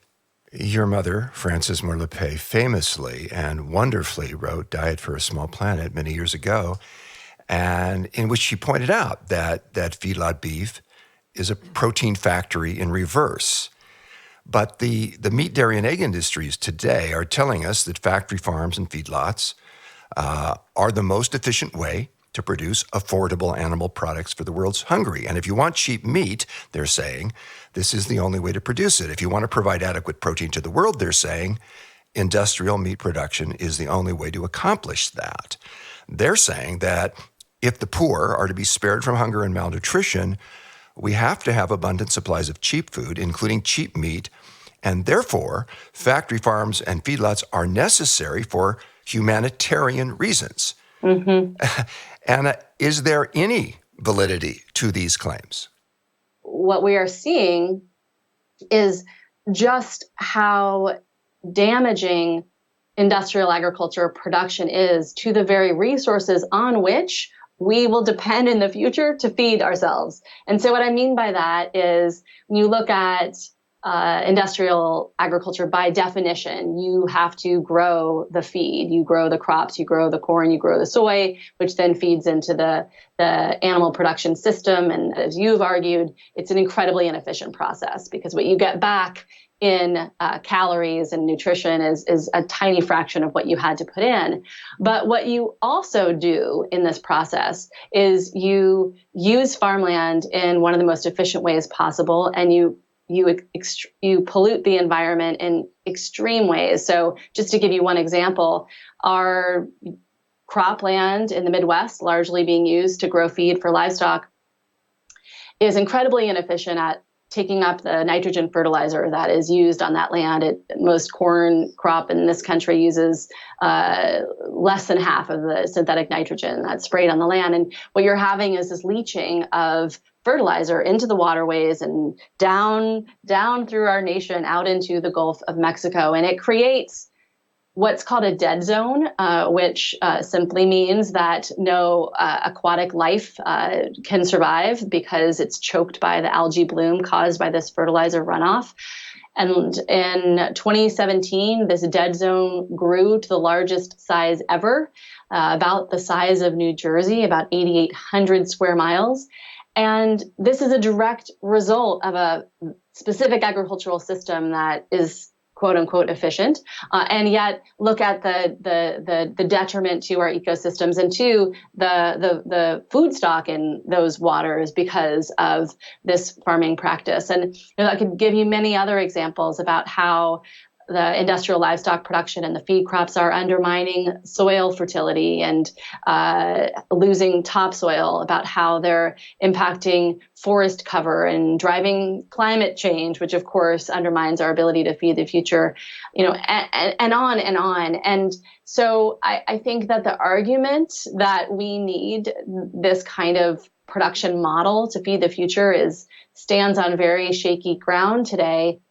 When you were talking about the ways that industrial meat production pollutes the environment, I was thinking about the fact that the FAO, the Food and Agriculture Organization of the United Nations, says that industrial livestock production accounts for more greenhouse gas emissions than the entire transportation sector of the global economy. Yes, it does. The production of feedlot beef alone is responsible for carbon emissions equal to the tailpipe emissions from all the world's vehicles. And for people wanting to reduce their carbon footprint, who take climate change and global warming seriously, is this a valid reason to eat less meat or no meat? Yes, absolutely. So my last book was called Diet for a Hot Planet, with a loving nod to my mother's Diet for a Small Planet. And I wrote it because I was shocked to discover exactly what you're describing. I was shocked to discover just how much of a contribution to the climate crisis the food sector makes. And not all of that, but a good chunk of that is coming from animal agriculture. The United Nations estimates that it's about 14.5% changes as other emissions shift, but as you say, that is more than all transportation combined. And yet when most people think about what are the biggest sources of emissions, their mind still really goes to the transportation sector or to oil and gas. And not to say we don't need to target those industries, but what I find really exciting about bringing food into the climate change conversation is it is something you and I interact with all the time. We eat every day, and there are absolute ways that we can align our diet with what I like to call a climate friendly diet. And absolutely, if you are somebody who's eating meat and dairy 3 times a day, looking at how can you reduce that would be one of those ways to reduce your climate impact. In fact, choosing organic agriculture organic agriculture approaches are proving to be a way to reduce on-farm emissions and emissions from the sector, as well as to do something that I think is so cool, which is to build up the soil carbon content. So you're actually helping to take carbon from the atmosphere where we do not want it, carbon dioxide, and bring it back into the soil, what folks call carbon sequestration. One of the best ways to do that is with good sustainable agriculture practices. And so when you figure out ways to support your local sustainable agriculture economy, not only is that helping you and your family get really good food, but it is part of the solution to the climate crisis. It is, and certainly not everybody can afford a Tesla. That's right. That's for sure. But everybody can afford to eat less meat. It's actually more economical to go that direction. And in doing that, you are affecting the climate actually more than you would be shifting from a regular car to a Tesla, though that would be a positive step in terms of emissions. We've been talking about a lot of topics here that your mother basically prophetically addressed all those years back.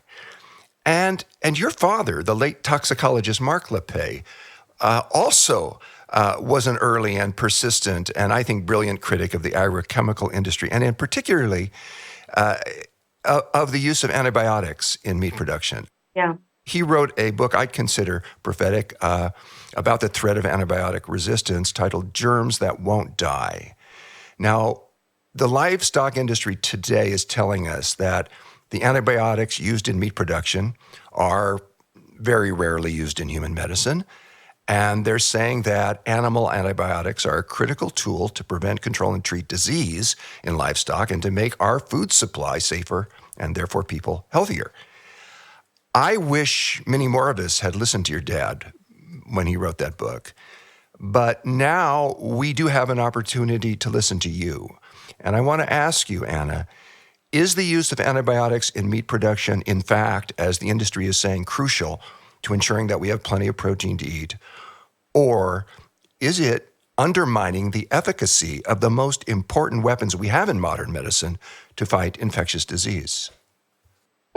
Well, this is such an important question, and I'm so glad you brought it up. And in so doing, also so glad you mentioned my dad's work, Mark Lappé.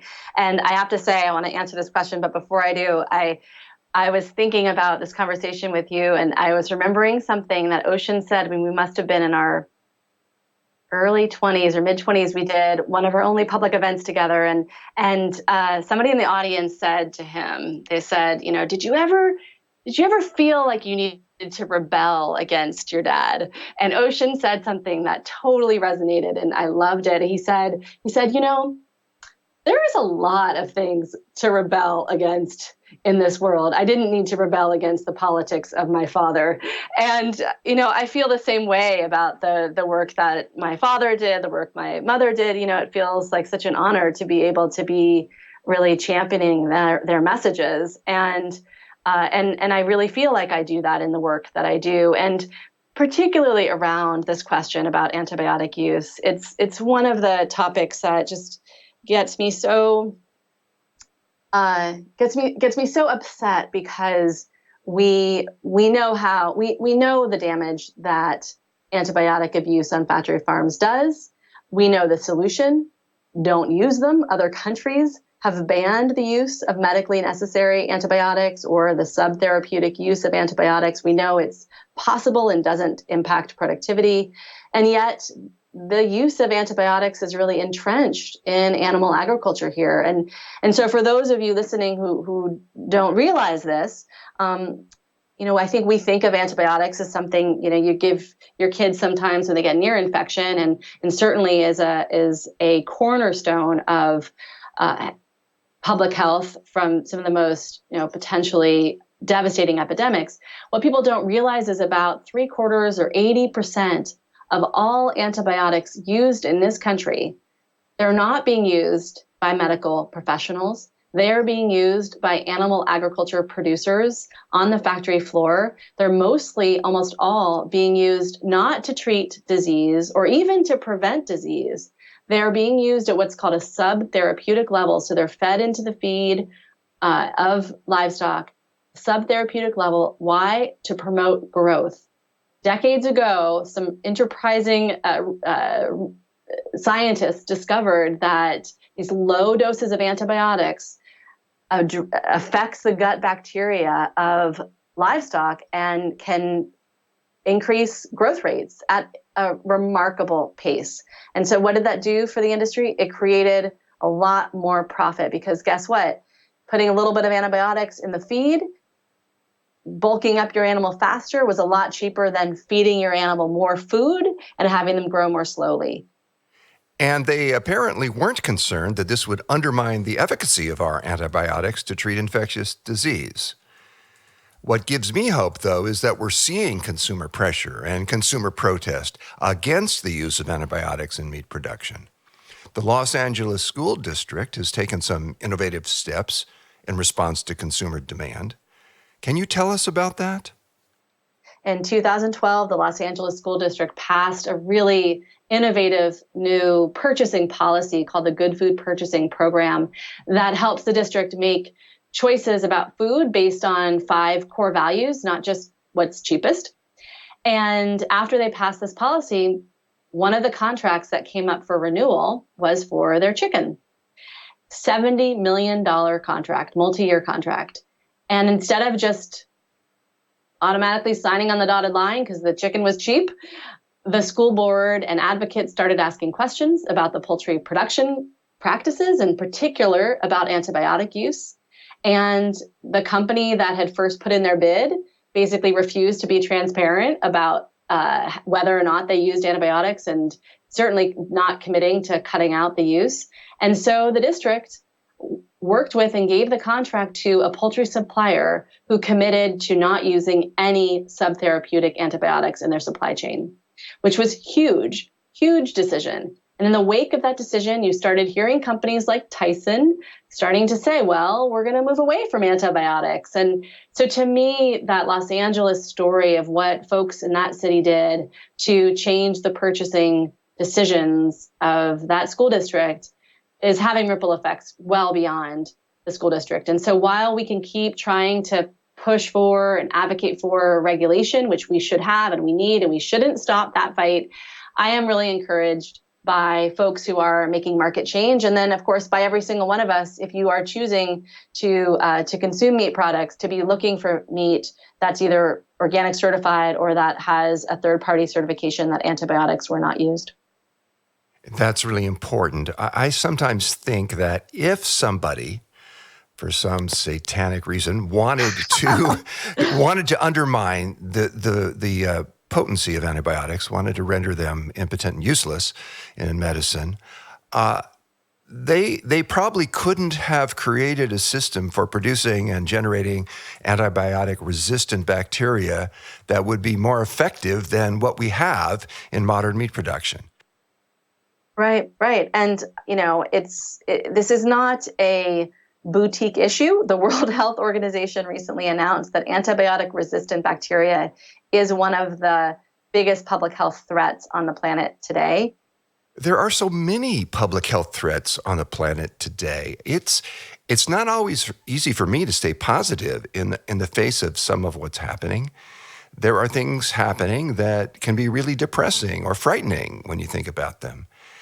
Anna, you seem to me to be a really energized and passionate spokesperson for the causes that really need our support. Where do you source for your positivity?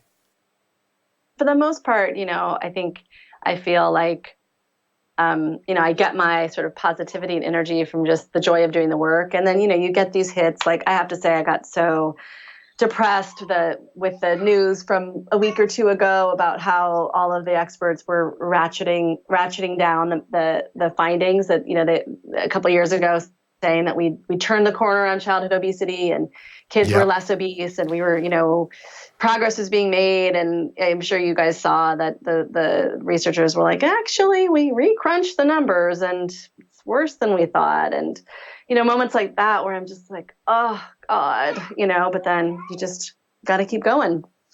Yeah. So. And it bugs you. It depresses you and me too, because we care. Right. We care about the kids. We care about how they're going to feel and how their health's going to be and what kind of life they're going to have. And that caring, there's something about our society today that minimizes or depletes our caring. And I think we need it. Yeah.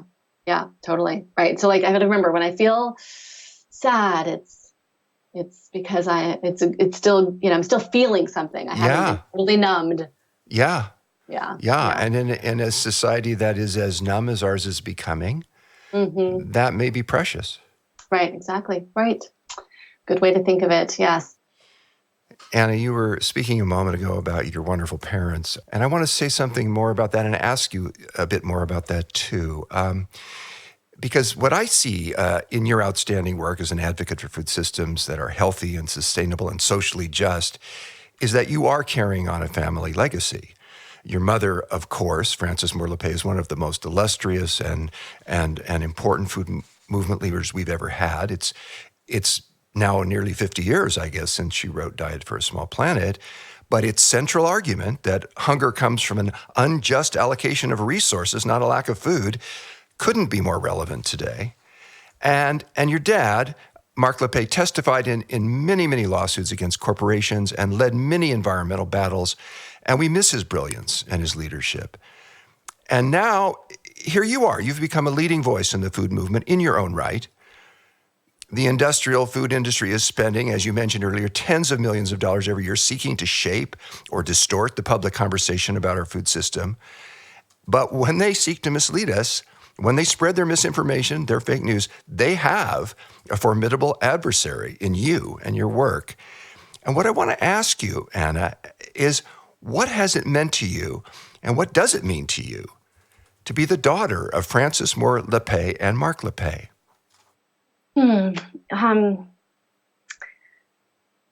Thanks for asking that question. You're making me all emotional. I have really felt so honored to be able to do this work. And one thing that comes to mind is when I first realized that I was going to do this work in the world was when I was in my mid-20s. I was 26, actually. I was exactly the age that my mother was when she wrote Diet for a Small Planet. And we were together writing a book that would become Hope's Edge. And for that book, we traveled together to India, Bangladesh, Poland, Kenya, France, Brazil, and a couple places here in the United States. And there was so much about that journey that changed my life. But one of the things that really changed my life was meeting with all of these social movement leaders and incredible champions of health and sustainability around the world, and realizing how many of them worked with their families. They worked with their children, some cases their grandchildren. And it was the most natural of things. And I realized that there was something in me, and I don't know if it's our very American culture of kind of do it for yourself and make your own mark and, be independent culture or what different strands were influencing me. But it wasn't until that journey that I realized that doing the work that I am doing, really carrying on the messages that my mother has been saying, as you said, nearly 50 years now, or echoing the work of my father, is an incredibly rewarding life, incredibly rewarding work. And I really was so grateful that I had met all those people and saw just what a natural part of living it was to really work across generations. And, realizing that if we are trying to make the kind of transformational change that we need, of course, one person can't do it. And of course, one generation can't do it. And of course, it's not even, I feel like we are ever going to quote unquote win. We are, and I don't feel depressed about that. That is just the nature of trying to make big change. It is an ongoing iterative process. And I feel I get so much pleasure from being part of that process. It's Ocean. I'd like to chime in here if I could. I'm remembering Dr. Martin Luther King saying, "The arc of the moral universe is long, but I believe it bends towards justice." And I appreciate you grounding this work in intergenerational context. And I'm privileged to share in that as well. I remember you once being asked if you felt you were in your mother's shadow, and you said no, you felt you were standing in her light. Right. I think I felt like that's bordering on a little too cheesy for my style, but but that's right. I mean, that's exactly it, Ocean. Yeah. You're absolutely right. Yeah. With the enormity of all that we're up against in our toxic food culture, and with the lives of our kids and future generations literally on the line here, I think we need to mobilize every resource we've got to create positive change. And for you and for me, one of the resources we have is a legacy, is inspiring parents that have helped create soil we grow from as we stand on the shoulders of giants in many ways and bring our legacy and mission forward. And for me, that's a source of real gratitude and also responsibility. Mm-hmm. I'm so touched that we are here now, decades after we first met, carrying on this work and bringing it to a new generation. Yeah, that's great. Yeah, me too. Well, me three. I have a lot of appreciation and respect for what you're each just saying. And as I've been listening to the two of you, I've been thinking that just as every plant grows in soil, each of us, whoever our parents are or were, are rooted in the work and the sweat and the love of the people who came before us and on whose work we build. And this work that now needs to be done is going to take all of us. We need our elders, we need our young people, we need those of us who had parents we admire and respect, and we need those of us who didn't have those kinds of parents. We need all of us to step up and play the strongest and the brightest parts that we can play. And there's one thing I think is really important in these times to be careful about, and that's cynicism. Those who are profiting from business as usual, those who are just fine with the status quo, are glad when people think nothing's ever going to get better. What frightens them are people, young and old, who can work together across generations, who can look square at the problems we're facing and still believe we can find ways to solve them. Anna, you come from a remarkable family, and I want to thank you for not just carrying on the family legacy, but adding to it. You remind us to eat consciously, to find and care about where our food comes from, to ask questions about the food supply and about how the system that's producing our food is affecting the soil, how it's affecting the animals, how it's affecting the farm workers, how it's affecting our future, how it's affecting our bodies and minds and health.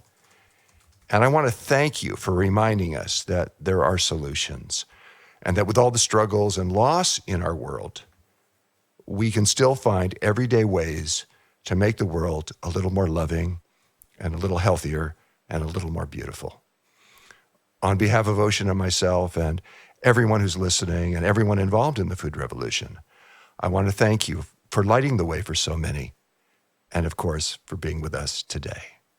Oh, well, thank you so much. And I have to say, as I'm sitting here in my home office, I'm looking out the window of my office here, seeing my 6-year-old daughter playing with my mother-in-law and our puppy, and just thinking about that generational aspect of the work, and just really so appreciating both of you and the work that you all are doing. And it's been such a pleasure to talk with you. We've been talking with Anna Lappé, author of Diet for a Hot Planet and founding director of Real Food Media. And in a food system that's become in so many ways toxic to our bodies and to our world, yours is a voice of sanity, clarity, and grounded hope. We want to thank you for your time, for your wisdom, for your work, and for your partnership in the food revolution. Thank you guys so much.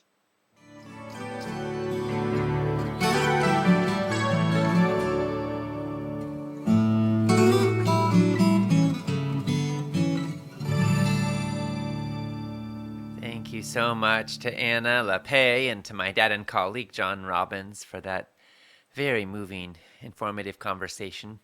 To express your opinions on what you're hearing and to find out what other people are saying, post and engage in the comments on the broadcast page. Make sure to refresh the comments so you can see the most recent ones. Our next presentation will be an interview with leading attorney and activist Saru Jayaraman. It will start at the top of the hour in approximately 11 minutes. So now I'm going to respond to some of the comments that have come in so far and offer a few of my reflections. Meg said, "My child was born with a birth defect. His intestines were on the outside. My husband was a farmer and I rode the tractor while he sprayed Roundup on the fields. At around 8 weeks, and before I knew I was expecting. This is not a thing to take lightly. It is so very serious and so very real. I will never use a chemical of any kind near my children again.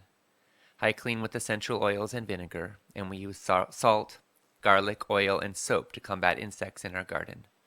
Mamas, please take this seriously." Meg, thank you for sharing this. I'm so sorry that your family is needing to go through this, and we all send our love and our prayers, and we thank you for sharing this warning story, this experience with us so we can learn from it. It is very, very true. The danger of pesticides affects, of course, everyone who eats them. But it also most of all affects the people who work with them and live near them. We see higher rates of cancer and birth defects and many health ailments in farm worker communities and in the communities of people who live near big agribusiness farms. So this is very, very real. And we all need to heed it because the impacts are profound. We heard from Robert Hale, who said, "As an MD, I always work hard to determine when antibiotics should be used and choose the simplest but right ones when the welfare and even the life of my patients depends on it. I feel outraged about the willy-nilly use of 80% of all antibiotics at low doses, causing a much greater risk of antibiotic resistance for growth only in animal agriculture. I don't eat meat, but you would also need a hazmat suit to safely handle antibiotic-fed chickens. Organic chickens do carry the same risk of infection, but the bacteria are not resistant and the infections are treatable." Thank you for raising this, Robert. It's becoming an epidemic. In the United States, there were 30,000 deaths last year from antibiotic-resistant bacteria.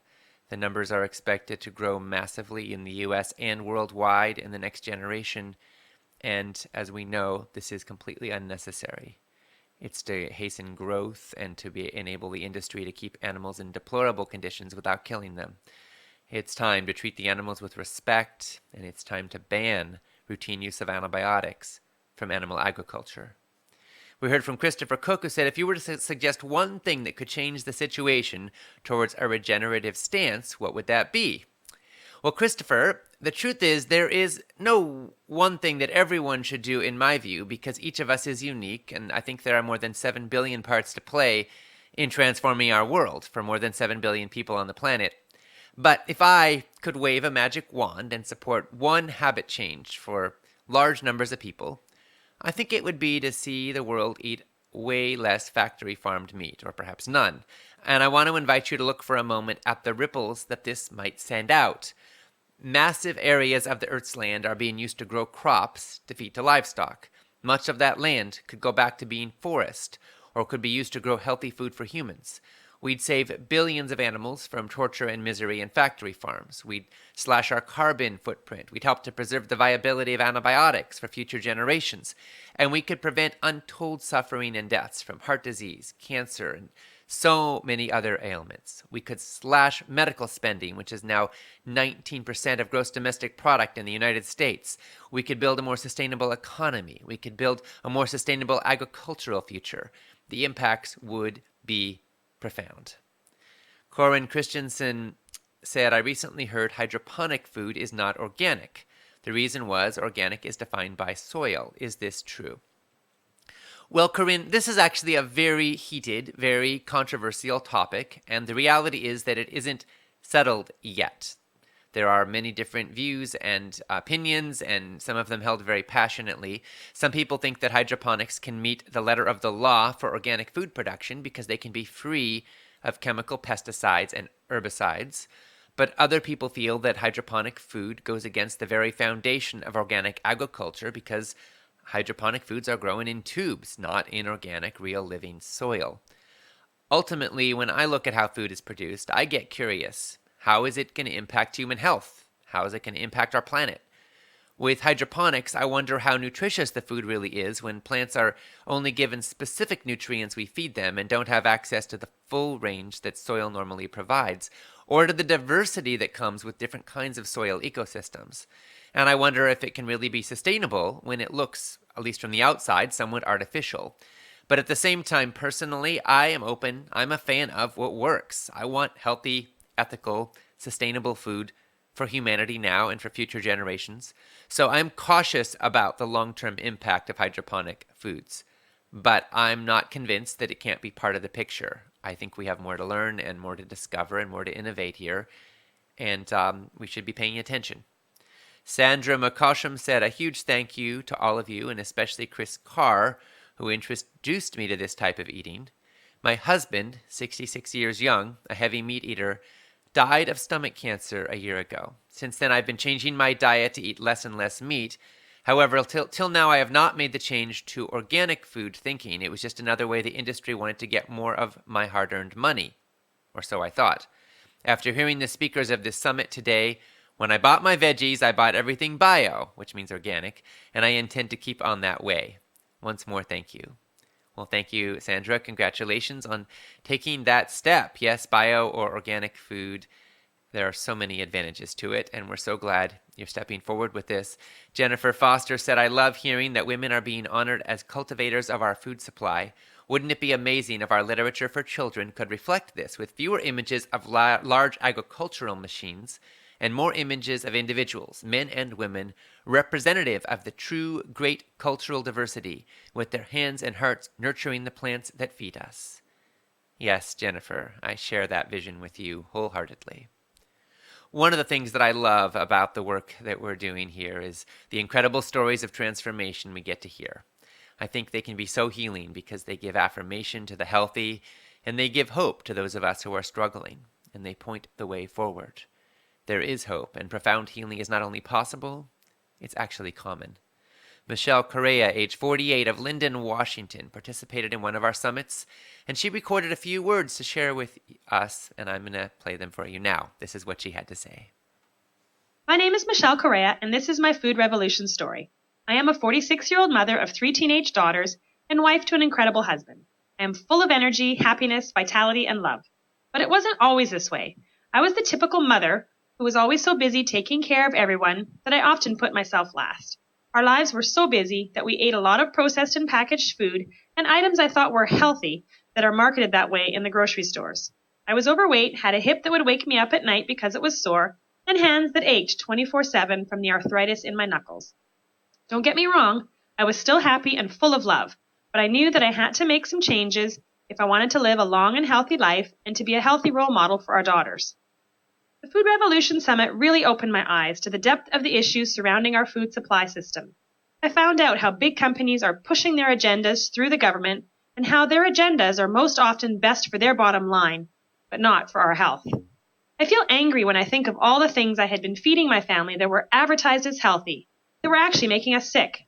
Once I discovered the truth, I made big changes, and I have never looked back. Amazingly, the arthritis in my hands stopped hurting. My hips didn't wake me up at night from soreness. I lost a bit of weight, my skin looks healthier, and best of all, I feel incredible. I feel lighter, less sluggish, more vibrant, more alive, and more at peace. I also know that my choices aren't causing harm to animals and workers, to my body, or to the environment. My family also has joined me in eating healthier. This has had a definite impact on all of our health.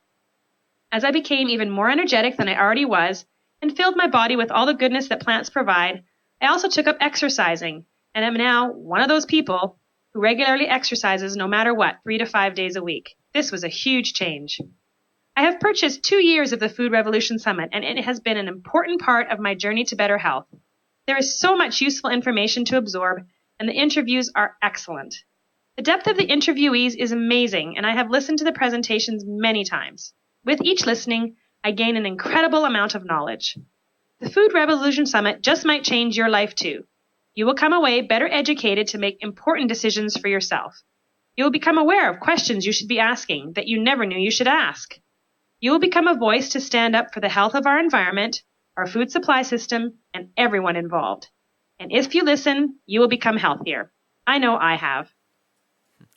Thanks so much to Michelle Correa for sharing those words of wisdom and inspiration and that beautiful story with us.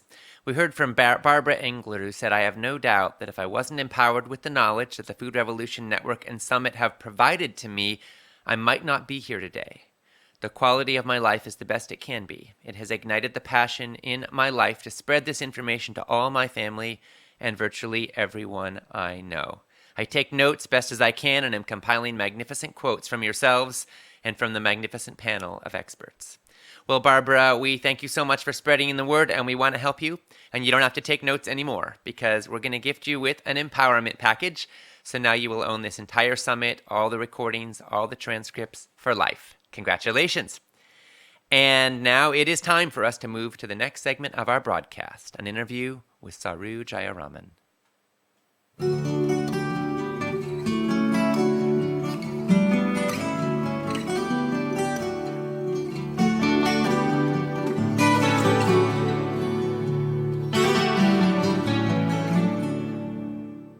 Welcome to the Food Revolution Summit, where we explore how you can heal your body and your world with food. This is Ocean Robbins, and I am joined by my dad and colleague, John Robbins, and welcoming our guest, Saru Jayaraman. Saru Jayaraman is an attorney, author, and activist dedicated to improving wages and working conditions for restaurant workers. She's the co-founder and co-director of the Restaurant Opportunities Centers United, and she serves as the director of the Food Labor Research Center at University of California, Berkeley. Saru was listed in CNN's Top 10 Visionary Women, recognized as a champion of change by the White House in 2014, and she was awarded the James Beard Foundation Leadership Award in 2015. She's the author of Behind the Kitchen Door and Forked, a new standard for American dining. Saru is showing us that the women who put food on the tables of restaurant goers everywhere are often struggling to put it on their own tables, and she is working to change that. Saru, we are so appreciative of your critically important work, and we're so grateful for this time with you. And now for the interview, I'm going to hand it over to my dad, John Robbins. Well, thank you, Ocean. And thank you, Saru, for being with us again. Thank you. You know, at this year's Golden Globe Awards ceremony, many of the attendees were dressed in black to show solidarity with victims of sexual misconduct. And NBC late night host Seth Meyers' opening monologue focused on the tidal wave of harassment and sexual misconduct allegations in Hollywood. Among the celebrity attendees was the popular and prominent actress, Amy Poehler. And I was just delighted to see who it was that accompanied Amy Poehler to this gala event. It was you, Saru. And I was thrilled when I heard Seth Meyers speak your name with respect to the entire assemblage. What I want to ask you to begin our conversation is, how did you come to be Amy Poehler's date at the 75th Golden Globe Awards this year? And what did it mean to you to be there with her? Well, we had been working over the last year with a couple of different actresses in Hollywood, in particular Jane Fonda and Lily Tomlin and several others. And part of the reason why our work really resonated with a lot of actresses is that actually so much of Hollywood has worked in the restaurant industry in their youth, in their past, because 1 in 2 Americans has worked in this industry at some point in their lifetime. And a lot of actresses remembered their experiences and how it impacted them for the rest of their lives. Because our industry has the highest rates of harassment and because it's such a impactful memory experience as your first job for most young women and men in America, for all of those reasons, I think a lot of actresses were engaging with our work. And so when the idea came about, Tarana Burke, the founder of Me Too, and Michelle Williams, actress, talked about going to the Golden Globes together, and then decided to expand the network and get other actresses to bring people with them. And Amy Poehler, who had worked in the industry, chose me because she really wanted to lift up women in the restaurant industry, having worked in it herself. And so it was a very, very important moment of women standing together across sectors, women in Hollywood extending their platform to women who may not have as much of a voice as women in Hollywood, and really saying enough is enough. Time is up in terms of sexual harassment across all these different sectors, from restaurants to Hollywood to domestic workers to farm workers. Time's really up. It is. And while you were at the Golden Globes, you tweeted here in honor of the women servers, bussers, bartenders, runners, cooks, and hosts who experienced the highest rates of sexual harassment of any industry in the country. Saru, can you give us some idea of what it means in reality for the 7% of American women who today are working in the restaurant industry and who are, as you tweeted and as you mentioned just a moment ago, subject to the highest rates of sexual harassment of any industry in the country? What does it mean for their experience of themselves? First, it's important to understand the scale of what we're talking about. You know, the restaurant industry right now is the second largest and absolute fastest growing sector of the U.S. economy. It's almost 13 million workers. So 1 in 11 Americans, 1 in 11 American women works in this industry right now. And as I mentioned, 1 in 2 of us, 1 in 2 Americans has worked in the industry at some point in their lifetime. And yet, despite the size of the industry and its growth and its profitability, I mean, the chain restaurants are making a lot of money in profits. Despite all of that, it continues to be the absolute lowest paying employer in the United States. And that is due to the money, power, and influence of a trade lobby called the National Restaurant Association, which represents the Fortune 500 chain restaurants.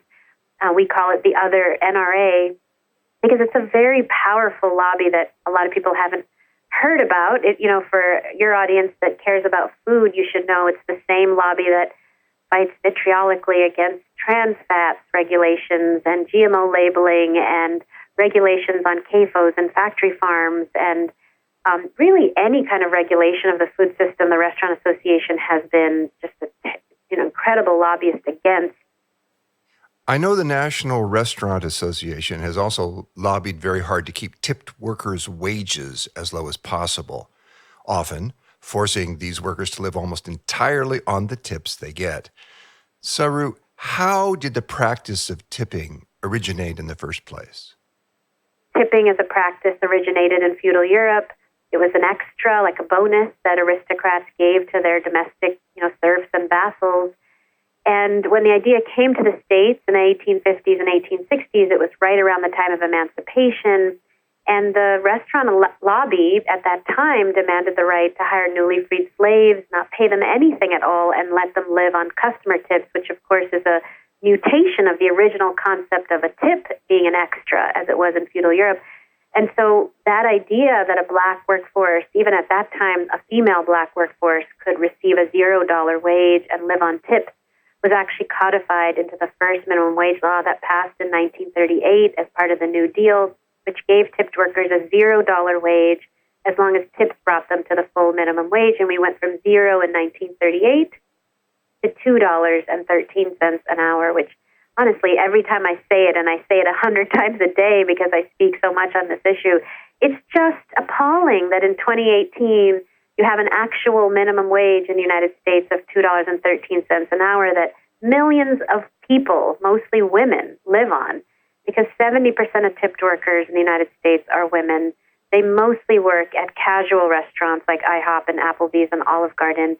They suffer from 3 times the poverty rate of the rest of the U.S. workforce, and as you just mentioned, they have the highest rates of sexual harassment of any industry, because when you live on a wage of $2 or $3 or $4 an hour, your wage is so low, it goes entirely to taxes. You're living completely off your tips.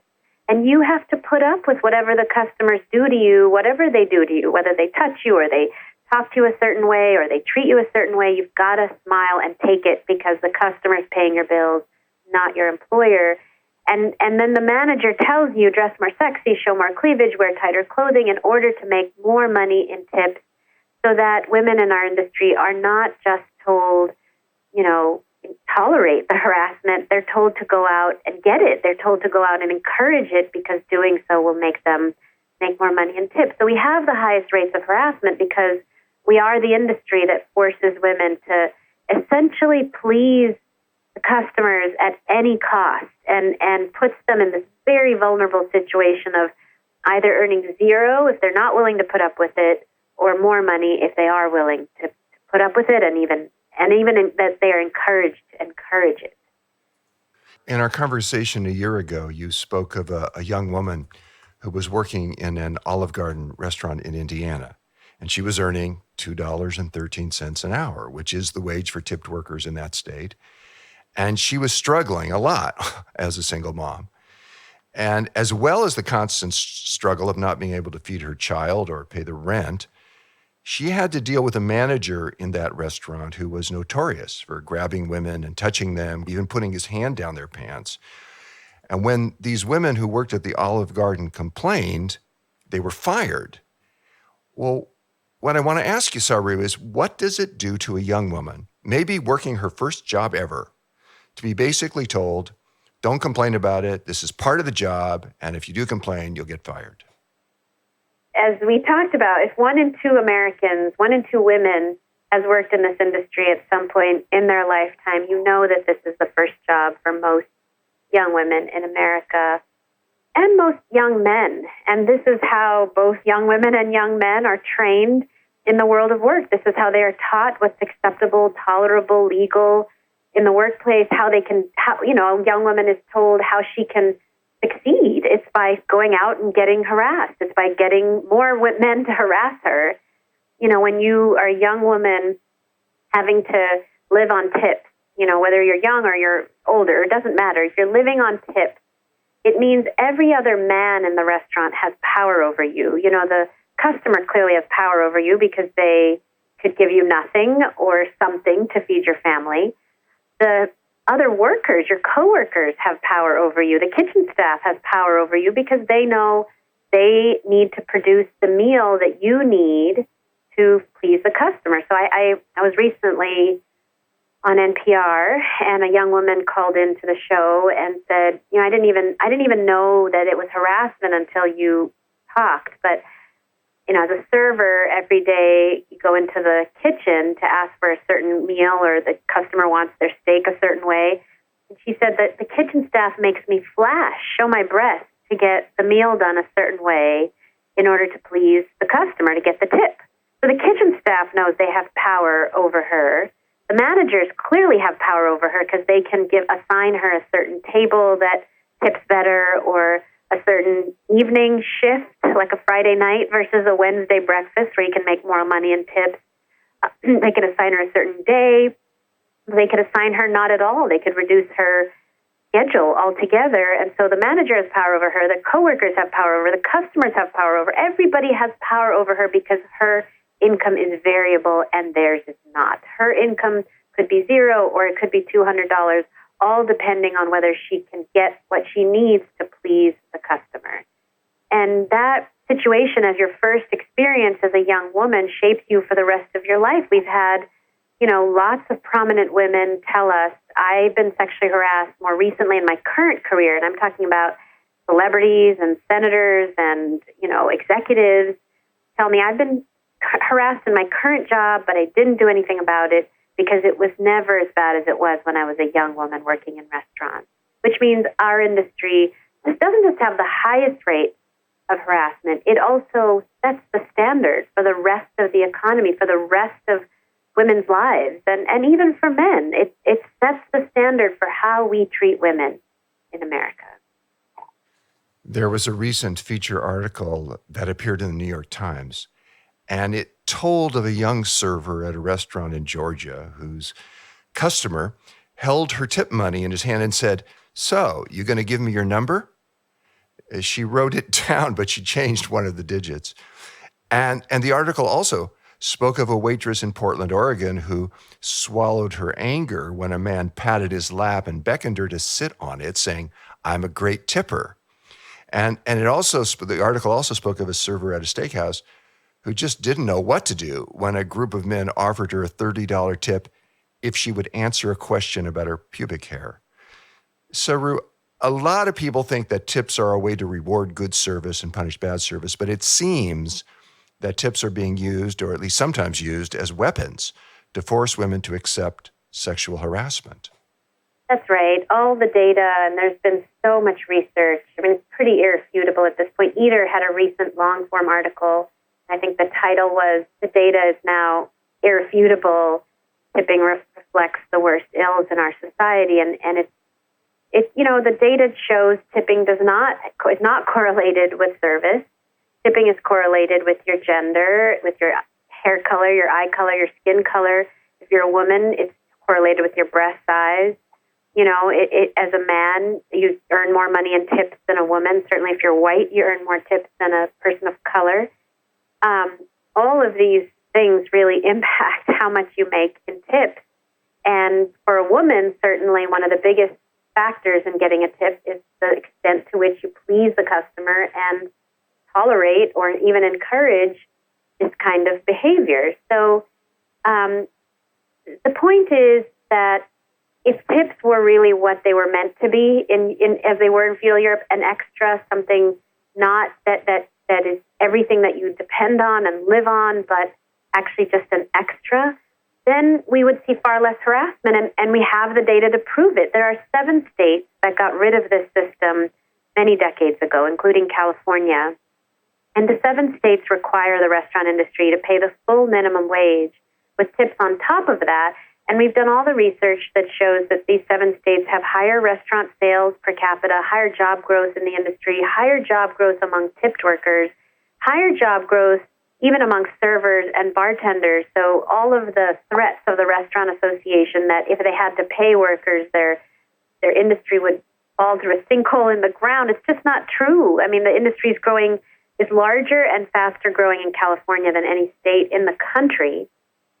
And the key here is that these 7 states have half the rate of sexual harassment of the 43 states with lower wages for tipped workers, because in those 7 states, a woman doesn't have to put up with anything and everything from the customer. She gets a wage from her boss. She knows she can count on some income even if she says no or she doesn't smile at the customer who asks, a question about her pubic hair. She doesn't have to put up with it because she knows she'll still have income to feed her family. Whereas in the 43 states, including places like New York and Massachusetts and D.C., which have much lower wages for tipped workers than everybody else, in those 43 states, a woman must tolerate anything and everything if she wants to have any income at all from her work. And that's fundamentally what we're saying, that everybody deserves an actual wage from their boss, and let tips be on top of that rather than the wage itself. And so we're calling for all states to follow the lead of these 7 states, give these women an actual minimum wage, cut sexual harassment in half. I'm thinking that the way women are treated in the restaurant industry is a maybe exaggerated or concentrated example of how they're often treated in many ways in society. There's a journalist, Sarah Merck, who cites some fascinating facts that helped me as a man to understand more deeply why it is that some women have difficulty finding their voices, and that there is a pattern throughout our society of giving more importance to men's voices. In elementary school classes, boys call out answers 8 times more than girls do, and when girls shout out answers, they're more often told to raise their hands. And this same pattern persists at Harvard Law, where men are twice as likely to offer an answer during class. Women also get interrupted more than men, both by women and by men. And even if the woman is in a position of authority, for example, patients are twice as likely to interrupt a female doctor. Saru, I find it inspiring now that many women are finding their voices in a way that might have been impossible before the Me Too movement. What I want to ask you is, Are women in the food system also finding their voices, and are there particular obstacles that they uniquely face? Yes, it's a real moment of change. I would say not only are women finding their voices, they're standing together across sectors and together demanding change, which is very, very powerful. Certainly in our industry, thanks to Me Too and Time's Up, and so many women coming forward in the restaurant industry and calling out harassment and even assault in the industry, we've seen tremendous change, so much so that Governor Cuomo has now announced that he will actually move to make New York the 8th state in the union to eliminate the lower wage for tipped workers. And eliminating the lower wage for tipped workers is on the ballot in Washington, D.C. and Michigan this year, and there are about 20 other states where legislators are planning to introduce legislation in the next year to get rid of this antiquated system that forces women to live on tips. So it really is thanks to women in Hollywood extending their platform, and then women across sectors voicing, that their demands, and then standing together across sectors around these demands. Farm workers, restaurant workers, domestic workers, Hollywood actresses, standing together. And yes, of course, women in the food system, who are the lowest wage women in America, collectively, the food system is the worst, the lowest lowest paying employer in the United States. Of course, those women have far less power and platform and voice in the sense of the traditional kind of access to media and ways to elevate their voice than Hollywood actresses, for example. But the beauty of the moment is that it isn't just one sector of women or just women in food who are standing up and saying enough is enough. It's women across sectors really coming together. I mean, I think that ultimately is the only way things are going to change. I think ultimately it may be the only way things are going to change. When you talk about women across sectors coming together and how important that is, I find myself thinking about two groups of women who, at one level, might seem to be very different: Hollywood actresses and farm worker women. Women in the entertainment industry are often well paid, and they work in the spotlight, but female farm workers are almost always very poorly paid, and they work in the deep shadows of invisibility. And yet, both groups, like women everywhere, have been subjected to sexual harassment and assault. Saru, I recently spoke with a woman named Monica Ramirez, who I know is a friend of yours and who is the board president of the nation's first and only national farm worker women's organization. Just as you were Amy Poehler's date at the Golden Globes, Monica Ramirez was the date of actress Laura Dern, and they walked across the red carpet together in an expression of solidarity between women working in Hollywood and women working in the fields growing our food.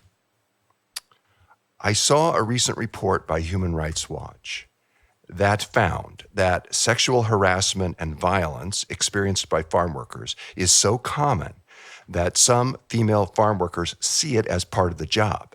It's that normalized. And the report also said that the rates not only of sexual harassment, but even of rape taking place in the fields growing our food are epidemic.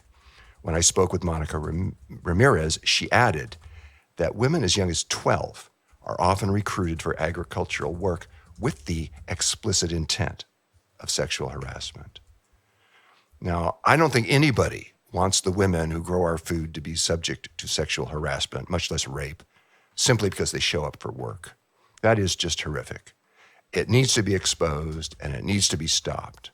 And recently, many brave women in Hollywood came forward with their experiences of sexual harassment and assault in the wake of the Harvey Weinstein scandal.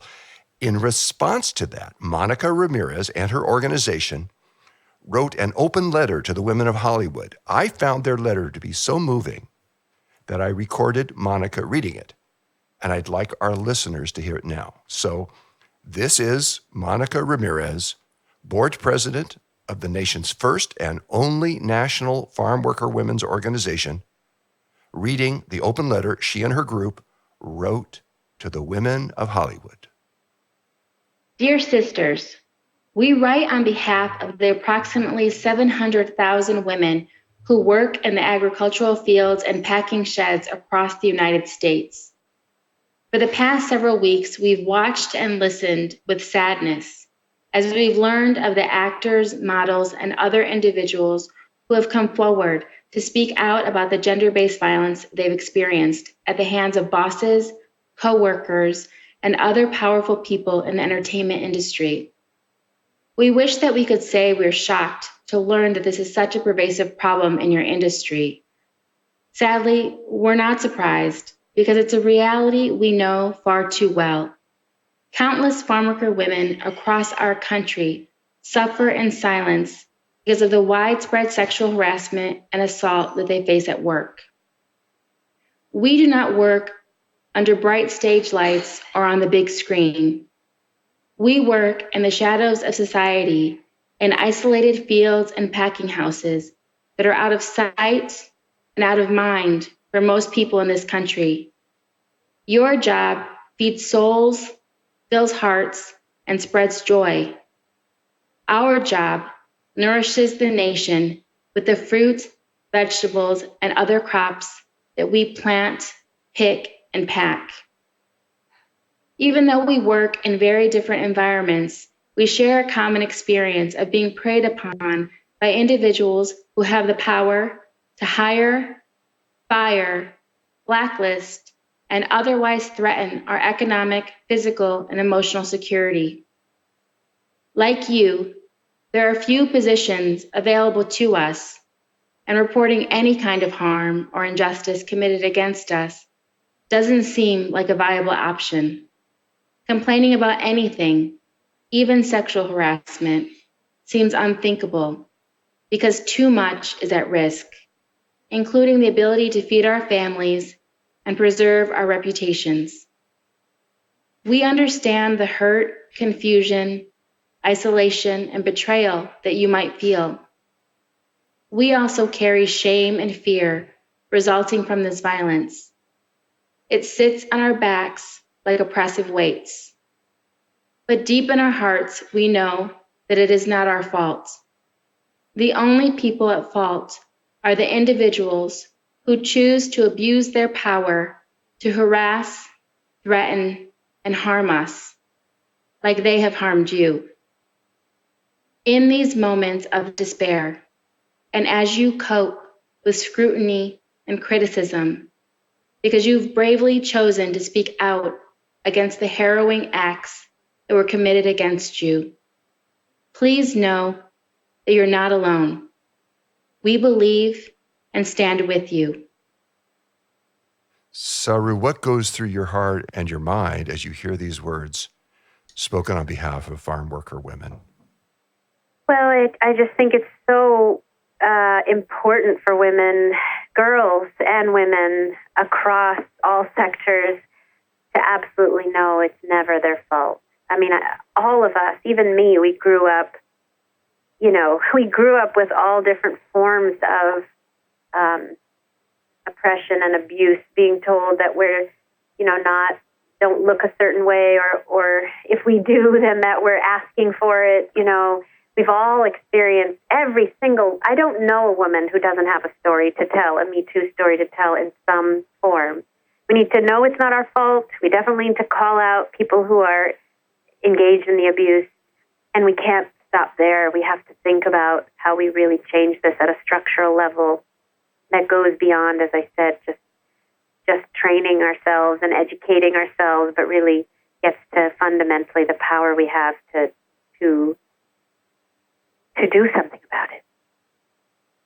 When I think about the structural changes that are needed, the systemic changes that are needed, I think how important it is that we start to listen to women and understand how much we all lose out when we habitually don't listen to women or consider them to be less competent in some way. And that is pervasive in our society, in every profession, in every area of life. I recently learned of a woman named Elizabeth Minkle. She's worked at a racetrack for 14 years, and she says that men regularly try to explain to her how gambling works as she takes their bets. And there's another woman, Amy Duncan, who was in labor, And she was nearing the end of her labor, and she told her male obstetrician that she was about to give birth any second. And he condescendingly told her that she was wrong. And he went off to get a soda. Well, 2 minutes later, the baby was born without the obstetrician. There are so many ways that we seem to not give women credit for their expertise, their authority, their knowledge, their value. And sexual harassment seems to me to be one of those ways that that's injurious to women, but there's so many that are. Yeah, and I think, to me that translates in the food system in not seeing women as professionals. All the women who work in the food system, from the farm workers to the meat and poultry processing workers, the warehouse workers, the retail workers, to the restaurant workers, to the restaurant owners who are women, across the board, we are all professionals. We are all skilled professionals that harvest, pick, grow, transport, house, warehouse, deliver, serve, cook, provide a hospitable environment for people to get you food. And every single one of us, the 20 million people in the food system, are professionals. And recognizing them as the professionals that they are, paying them and treating them as the professionals that they are, would go a very long way to eradicating harassment, would go a very long way to giving the women the respect that they deserve, particularly in food. Somehow, the fact that women we invented cooking in many ways. I mean, we're the ones who originated food preparation and service, and yet when it finally comes to the moment that those things are valued, women are not recognized as professionals in that context. So I think you're right. We have a huge cultural shift, but it's very iterative. It's very iterative in that there's culture change that needs to happen, but policy change helps move culture change. So structural and policy changes can help move culture change as much as culture change can then help more policy change to happen. It happens together. I mean, if you look at race in this country, if we've had any progress on race, it's been a combination of culture change and making segregation illegal and, making discrimination on the basis of race illegal. And those things have spurred further culture change. So it must be an iterative process on gender. It must be a process of looking at laws that require us to actually value and treat these women as the professionals that they are in the industry, at the same time that we work on culture change to really help all of America really value these women as the professionals that they are. As you're talking about the synergy between cultural change and policy change, and how needed change is in agriculture and for restaurant workers, because these are such dangerous industries for women now. I'm thinking about the Coalition of Immokalee Workers. This is an organization based in Immokalee, Florida, and it has a fair food program that puts serious market pressure on tomato growers to enforce a strict code of conduct in the fields where the tomatoes are grown and harvested. And their fair food program, which was developed by the workers themselves, sets human rights standards, and one of which is zero tolerance for any kind of sexual assault. Now, to enforce the Fair Food Program, which today covers more than 90% of Florida's $600 million tomato industry, the Coalition of Immokalee Workers has established legally binding agreements with 14 of the world's largest retail food corporations, including Walmart, Whole Foods, Trader Joe's, and a bunch of major fast food companies. But there's one fast food chain that it's refused and is today a notorious exception, and that is Wendy's.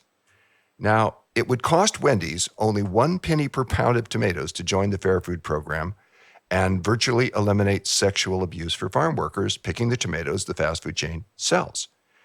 And we know this works because it's something that McDonald's and Chipotle and Subway and Taco Bell and Burger King, among others, have already done, and it has worked. But thus far, Wendy's has refused. Saru, I don't eat at fast food chains very often. But if I did, this would be enough to keep me totally away from Wendy's. Many of our listeners may be thinking, I don't want to be a part of that. And I certainly don't want my food dollars to finance it. Saru, for those of our summit participants who want to support ethical food options and who want to contribute to shifting these things, what are some of the things that they can do?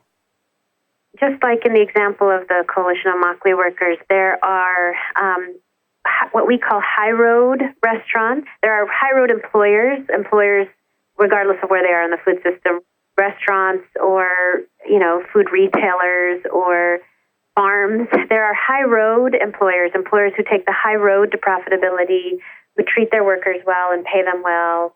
And there are many in every sector, every segment of the food chain that take the low road to profitability, that really are trying to profit off of the lowest wages possible and the worst working conditions.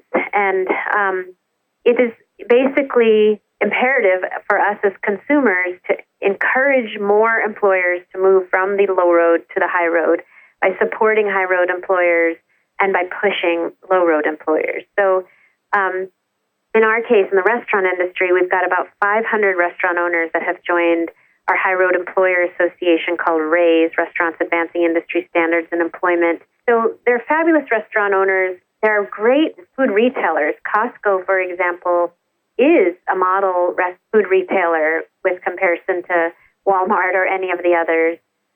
There are model employers in every segment of the food chain. In our case, consumers can know which ones they are through an app we've created called the ROC National Diners Guide, which you can download from our website, rockunited.org. Saru, are you asking people to only dine in the restaurants that have signed onto the high road principles and practices and that are doing right by their workers? Or is there a way that people can dine at more typical restaurants, which are, of course, the vast majority, and exert some influence there? It feels like in the food system, people believe all we have to do is shop differently. Let's just buy the organic tomato versus the non-organic tomato. Let's just go to the high road restaurant versus the low road restaurant, and that's enough. That will be enough. That's our contribution. And if that's all we do, we're not going to actually change the majority of restaurants that continue to pursue the low road. So in our case, we didn't create the guide to tell you where to eat and where not to eat. We created the guide so that you can actually show the guide to your favorite restaurant owner who's likely not in the high road group, because 500 restaurants across America is a pittance compared to all the restaurants your listeners go to. So we want you to take the guide and go to your favorite local restaurant and say, I love your food, I love your service. I would love to see you rate well in the criteria listed in this guide. I would love to see you join a peer association of other employers that are working towards higher wages and better benefits. Or when it comes to food retailers, in the same way as I encourage with restaurants, it's not just about shopping at Costco. It's about really pushing Walmart to do the right thing. It's about pushing for laws that require Walmart and Wendy's and Olive Garden to do the right thing. So I think as consumers, we fundamentally can do a couple of different things. We can use guides like our Rock National Diners Guide, not to choose where to go, not to choose how to shop, but to encourage more employers to rate well in those guides. 2, we can push for better policies. We're all able to talk to our legislators as much as we're able to shop. And so let's talk to our legislators and demand higher wages and benefits across the board. If you're in New York, D.C., or Michigan, help us move one fair wage in those states. Wherever you are, you can help move policies like paid sick leave and, raising the minimum wage overall. There's policies moving everywhere on these issues. And as consumers, we can play a role not just in shopping differently, but in communicating with our legislators as well.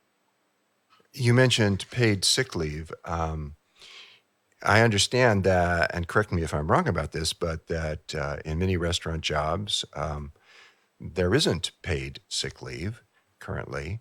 And if that's the case, then workers would have an incentive, maybe even a need to work when they're sick.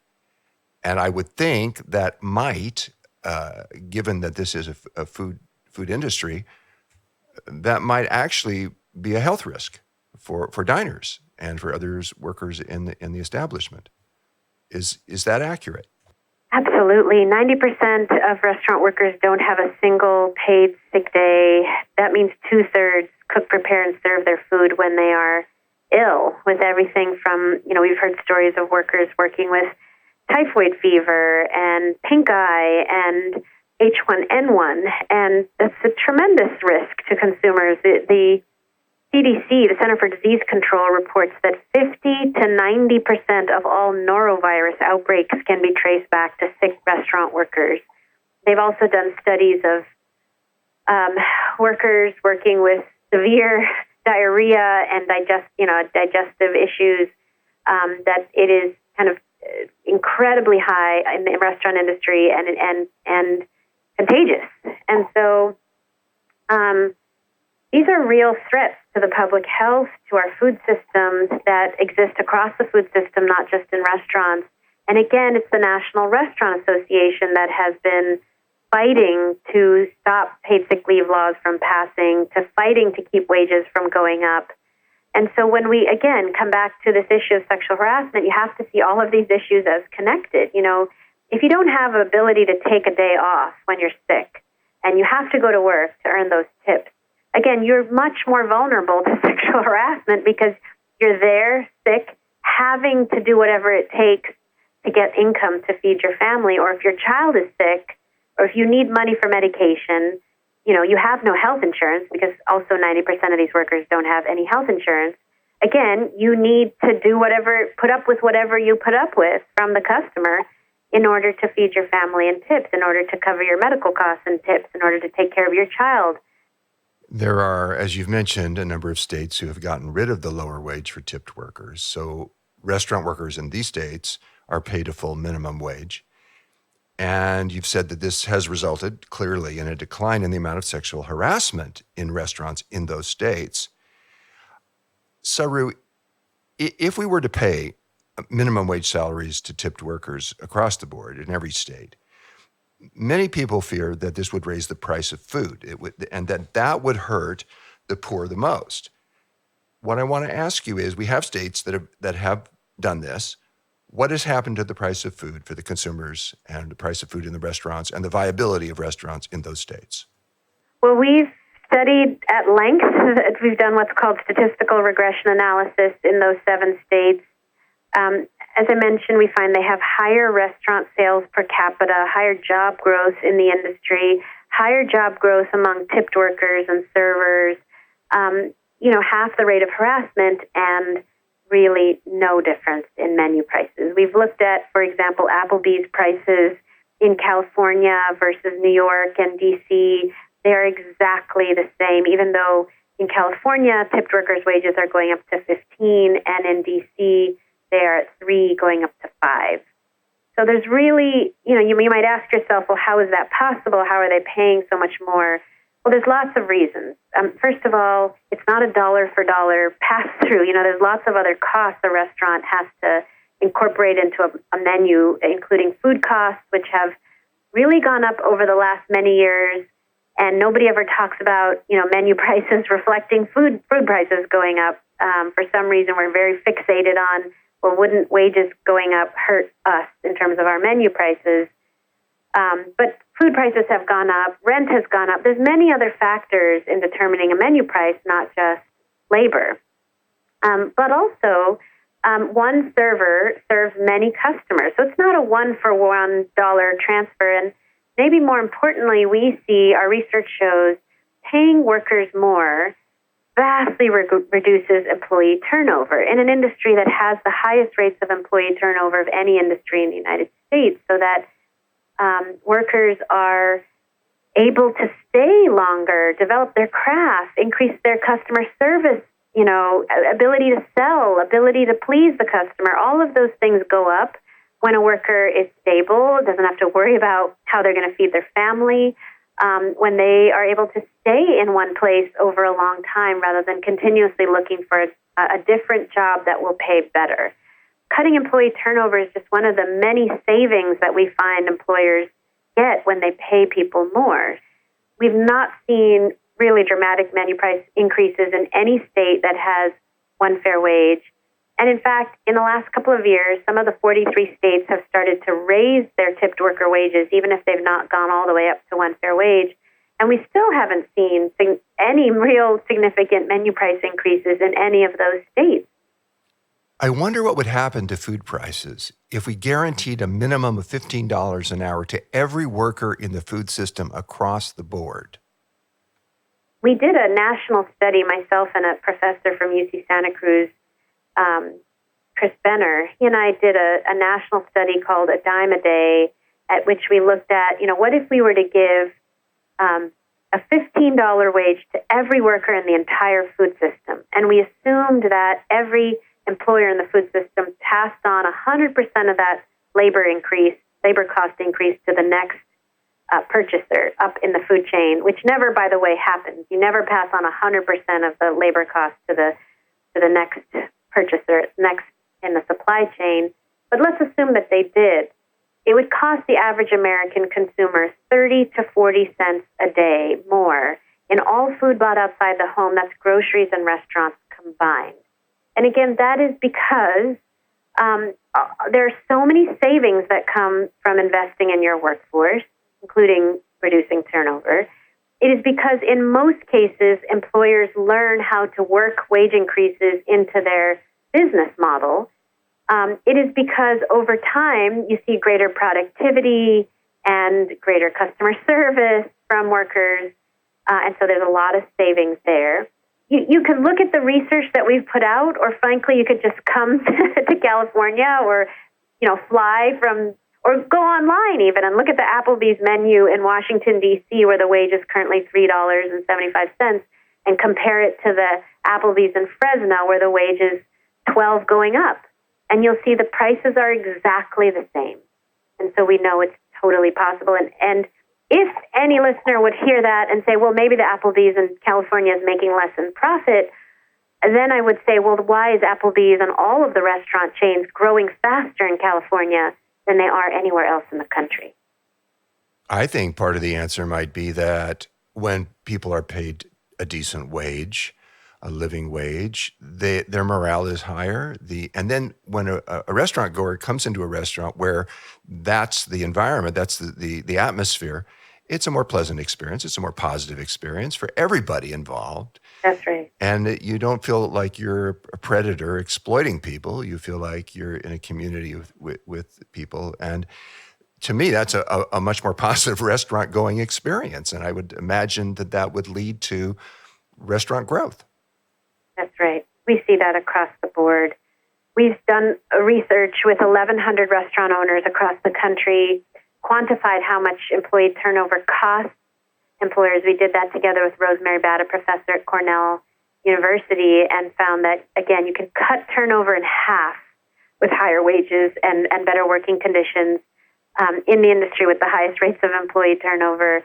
We quantified that turnover can cost, especially the chain restaurants, in the millions of dollars. And we found that, just providing workers with the ability to earn a livable wage, move up a ladder, makes them so much more stable and productive. And like you said, creates a better consumer service environment. So, we have a notion we call collective prosperity. When the workers in the food system do better, we all prosper. We all collectively prosper. Employers actually see a better bottom line, and all of us have a better eating and dining experience. And I thank you for helping to bring us toward that. But while you're doing that, you're helping us to face some pretty dark and painful realities in our food system. The fact that people are paid $2.13 an hour and then have to live on the tips that they get at the mercy or lack thereof of the customers, and where profits for shareholders and owners have been made in some cases more important than human dignity or even than life itself. It's a redemptive moment where America is, to a certain extent, coming face to face with the need for greater equity. And it's resulting in real change, so much so that suddenly restaurant owners that, we actually sued many years ago are now talking to us and coming to us and saying, let's figure out a path forward together. And employers that would never have talked to us previously are coming to us and saying, let's talk. It's a moment of redemption. It's a moment of change. It's a beautiful moment in which a lot is possible. I think all of us need to work together to really take as much advantage of the moment as possible and fight for a more equitable food system and a more equitable country. Well, over the past 12 years, you and your colleagues have led many successful campaigns against the exploitation of restaurant workers. And now that the issue of sexual harassment has finally become prominent in our cultural conversation, you're again leading the way. It's really a privilege to speak with you and to bring your vitally important message to our listeners, Saru. On behalf of Ocean and myself and everyone involved with the Food Revolution Network, I want to thank you for your admirable dedication, for your commitment to honoring and uplifting the people who serve us in restaurants and who work in the fields growing the food that we eat. Thank you so much. It's always a pleasure to be with you. We've been talking with Saru Jayaraman, co-founder of the Restaurant Opportunities Centers United and author of Behind the Kitchen Door and Forked. Saru, your clarity and your passion are inspiring and they're galvanizing. Your work is a service to restaurant workers and their families, obviously, and it's also a service to everybody who eats and everybody who wants a fair and a decent and a healthy society. We want to thank you for your time, for your wisdom, for your work, and for your partnership in the food revolution.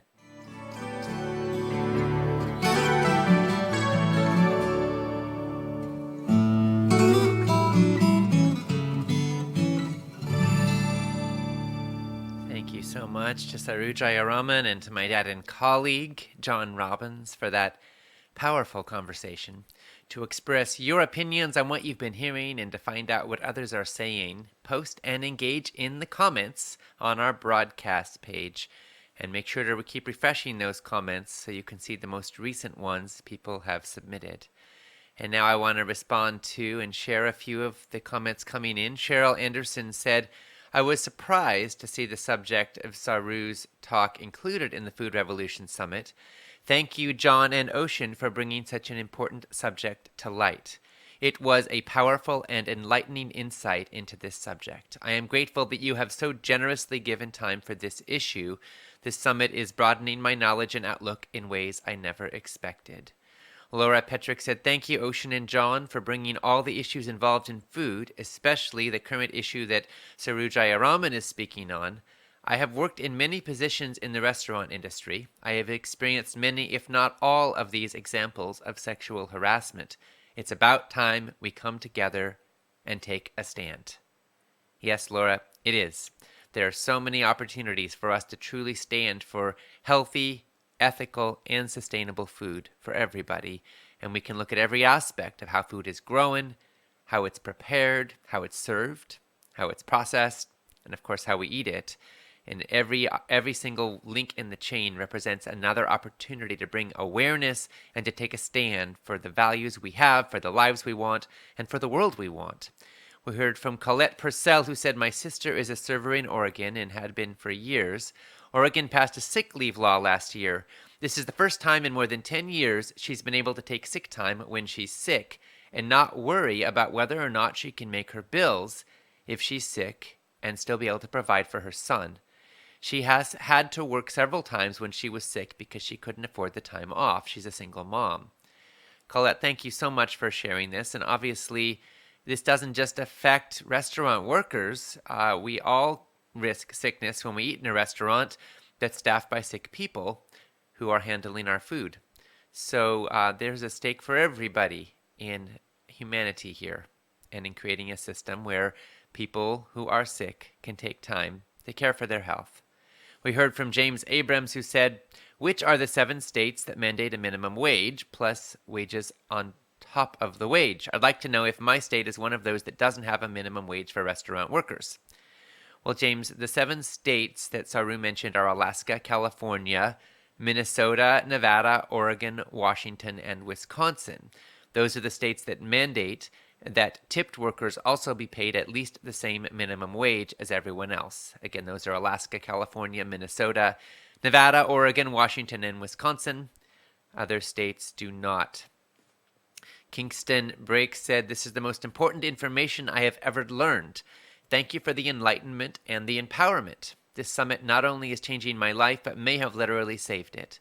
I have joined you in the food revolution that will change this broken, quote, healthcare, unquote, system.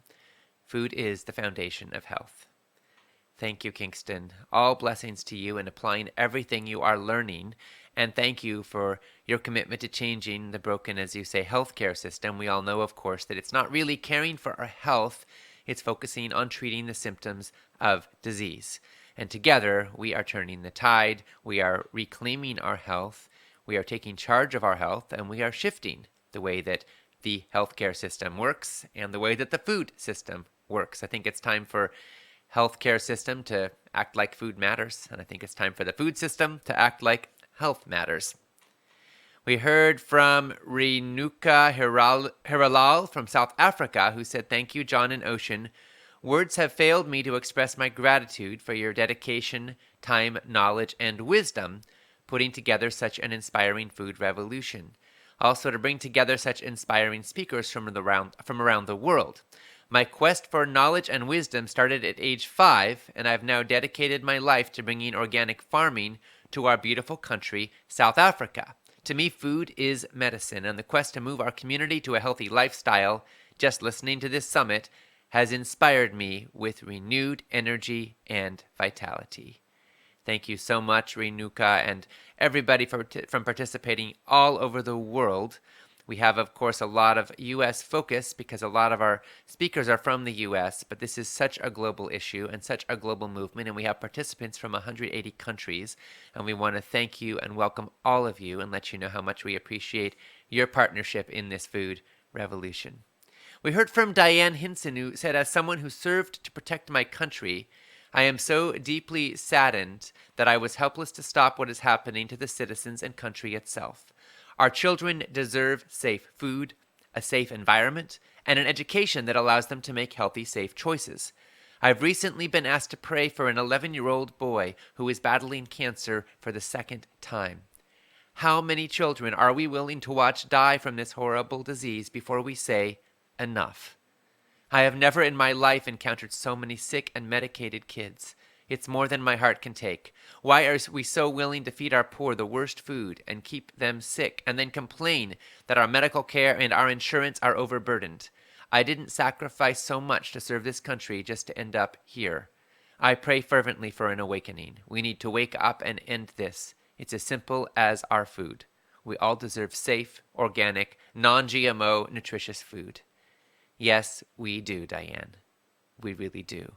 Everyone deserves access to and knowledge about safe, healthy, ethical, sustainable food. That's our mission, and we thank you so much for your passion and for joining us in it. This is a new way you can serve your country and your world. We heard from Adele Gold, who said, "This is my first summit, and I am blown away by what I'm learning about the food industry, disease prevention, and the environment. It's making me choose differently in supermarkets and encouraged me to sign up for a community-supported agriculture program with my local farm. I'm so excited to see all of us can initiate change. I'm sharing this with my friends and family." Well, Adele, we want to help you share this with your friends and family even more, and we want to help you own it for life and live it for life, and it sounds like you are lit on this path, so we want to help you carry your flame even further. We're going to gift you with an empowerment package. Our team will follow up with you. Now you will own the MP3s and the transcripts for life. You can share this with friends and loved ones. You'll also own more than $2,800 worth of specially curated bonuses. Congratulations. And congratulations also to all of our new most recent empowerment package owners, including Lynette from Idaho, Ron from Virginia, Brenda from Alberta, Canada, Michael from Florida, Marianne from Texas, Yvonne from Washington, Carol from New York, Vivian from Michigan, Anna from Costa Rica, and Marianne from Minnesota. We are so glad to have you all on board, and we are so grateful for your support of our mission. And now it is time for our revolutionary recipe of the day with chef extraordinaire Karen Hartglass. As you may recall, Karen is founder of Responsible Eating and Living, or REAL, and she is co-host of our hugely popular online course, Plant Powered and Thriving, where we focus on the how side of healthy eating and help you put all that we're learning into practice. There's a link to sign up for a special During Summit discount price for the course on the broadcast page. On each day of this summit, Karen introduces our recipe of the day. So now for today's recipe, I'm going to hand it to Karen. Hi, everybody. Today we heard about how antibiotic-resistant bacteria is one of the biggest public health threats on the planet.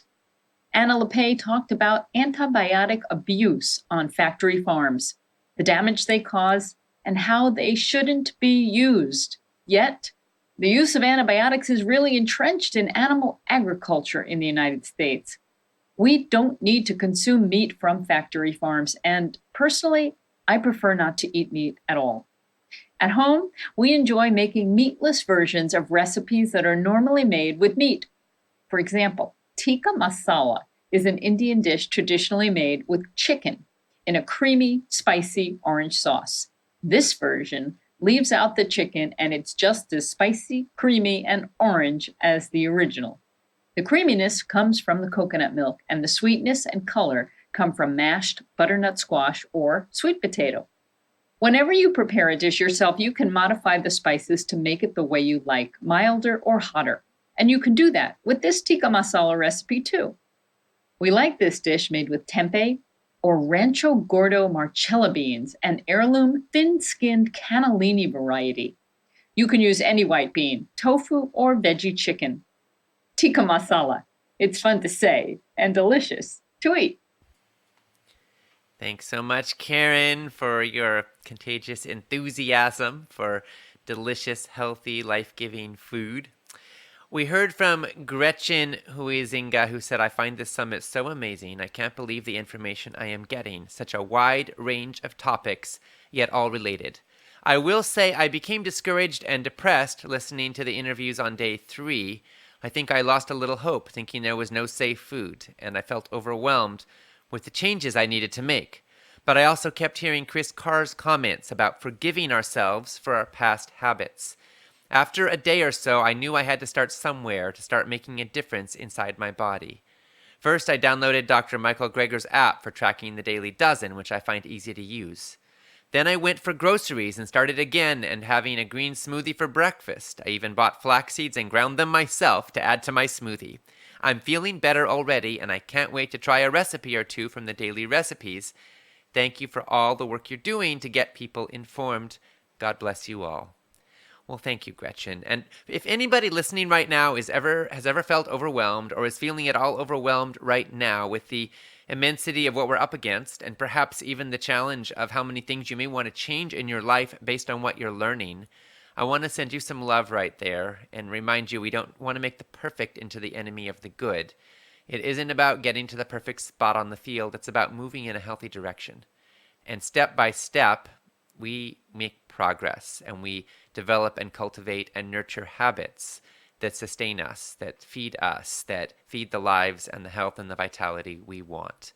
So wherever you are in the journey right now, whether you feel like a total healthy eating champ or whether you're new on the journey and still finding your place, I want to honor you, I want to congratulate you, I want to celebrate you, and I want to give you a wind at your back to support you and empower you moving forward. Bless you on your journey, and let's keep this revolution going and growing every day of our lives. We are now moving towards the end of day 6 of the Food Revolution Summit. And I'll say again that you can express comments on the summit so far and find out what other people are saying by posting and engaging in the comment section on the broadcast page. Make sure to refresh those comments so you can see the latest ones. And you can also join in the conversation on our Facebook page at facebook.com/Food Revolution Network. Come on back and join us tomorrow at 11 a.m. Eastern Time, 8 a.m. Pacific, 3 p.m. GMT for Healthy Habits. Learn to love foods that love you back. We will have some extremely powerful presentations from Dr. David Katz. His topic will be, Have Your Taste Buds Been Hijacked? And then from Kathy Freston on the truth about protein. followed by Dr. Susan Pierce Thompson on the real science on weight loss. It's going to be a powerful day that's going to help you put everything you're learning into action. And in the meanwhile, post your comments, share in the conversation, check out the replays at foodrevolutionsummit.org/replays. Check out the empowerment package, which can help you own this all for life. And I invite you to enjoy some delicious, healthy food. We wish you a fabulous, thriving day. This is Ocean Robbins, signing off from day 6 in the Food Revolution Summit. No matter where you come from or what you've been through, the simple truth is you are meant to thrive. You deserve boundless energy, a clear mind, and a lean and healthy body. You deserve to feel confident and clear about what you eat and why. The Food Revolution Summit is packed with insights, and trying to catch and absorb all of them can be hard. That's why we created the Empowerment Package. With your Empowerment Package, you can own the entire summit, plus all the transcripts and loads of bonus materials for life. Absorb this life-changing material at a pace that's comfortable and easy for you. Join in this movement. Support this mission. Buy your Empowerment Package today.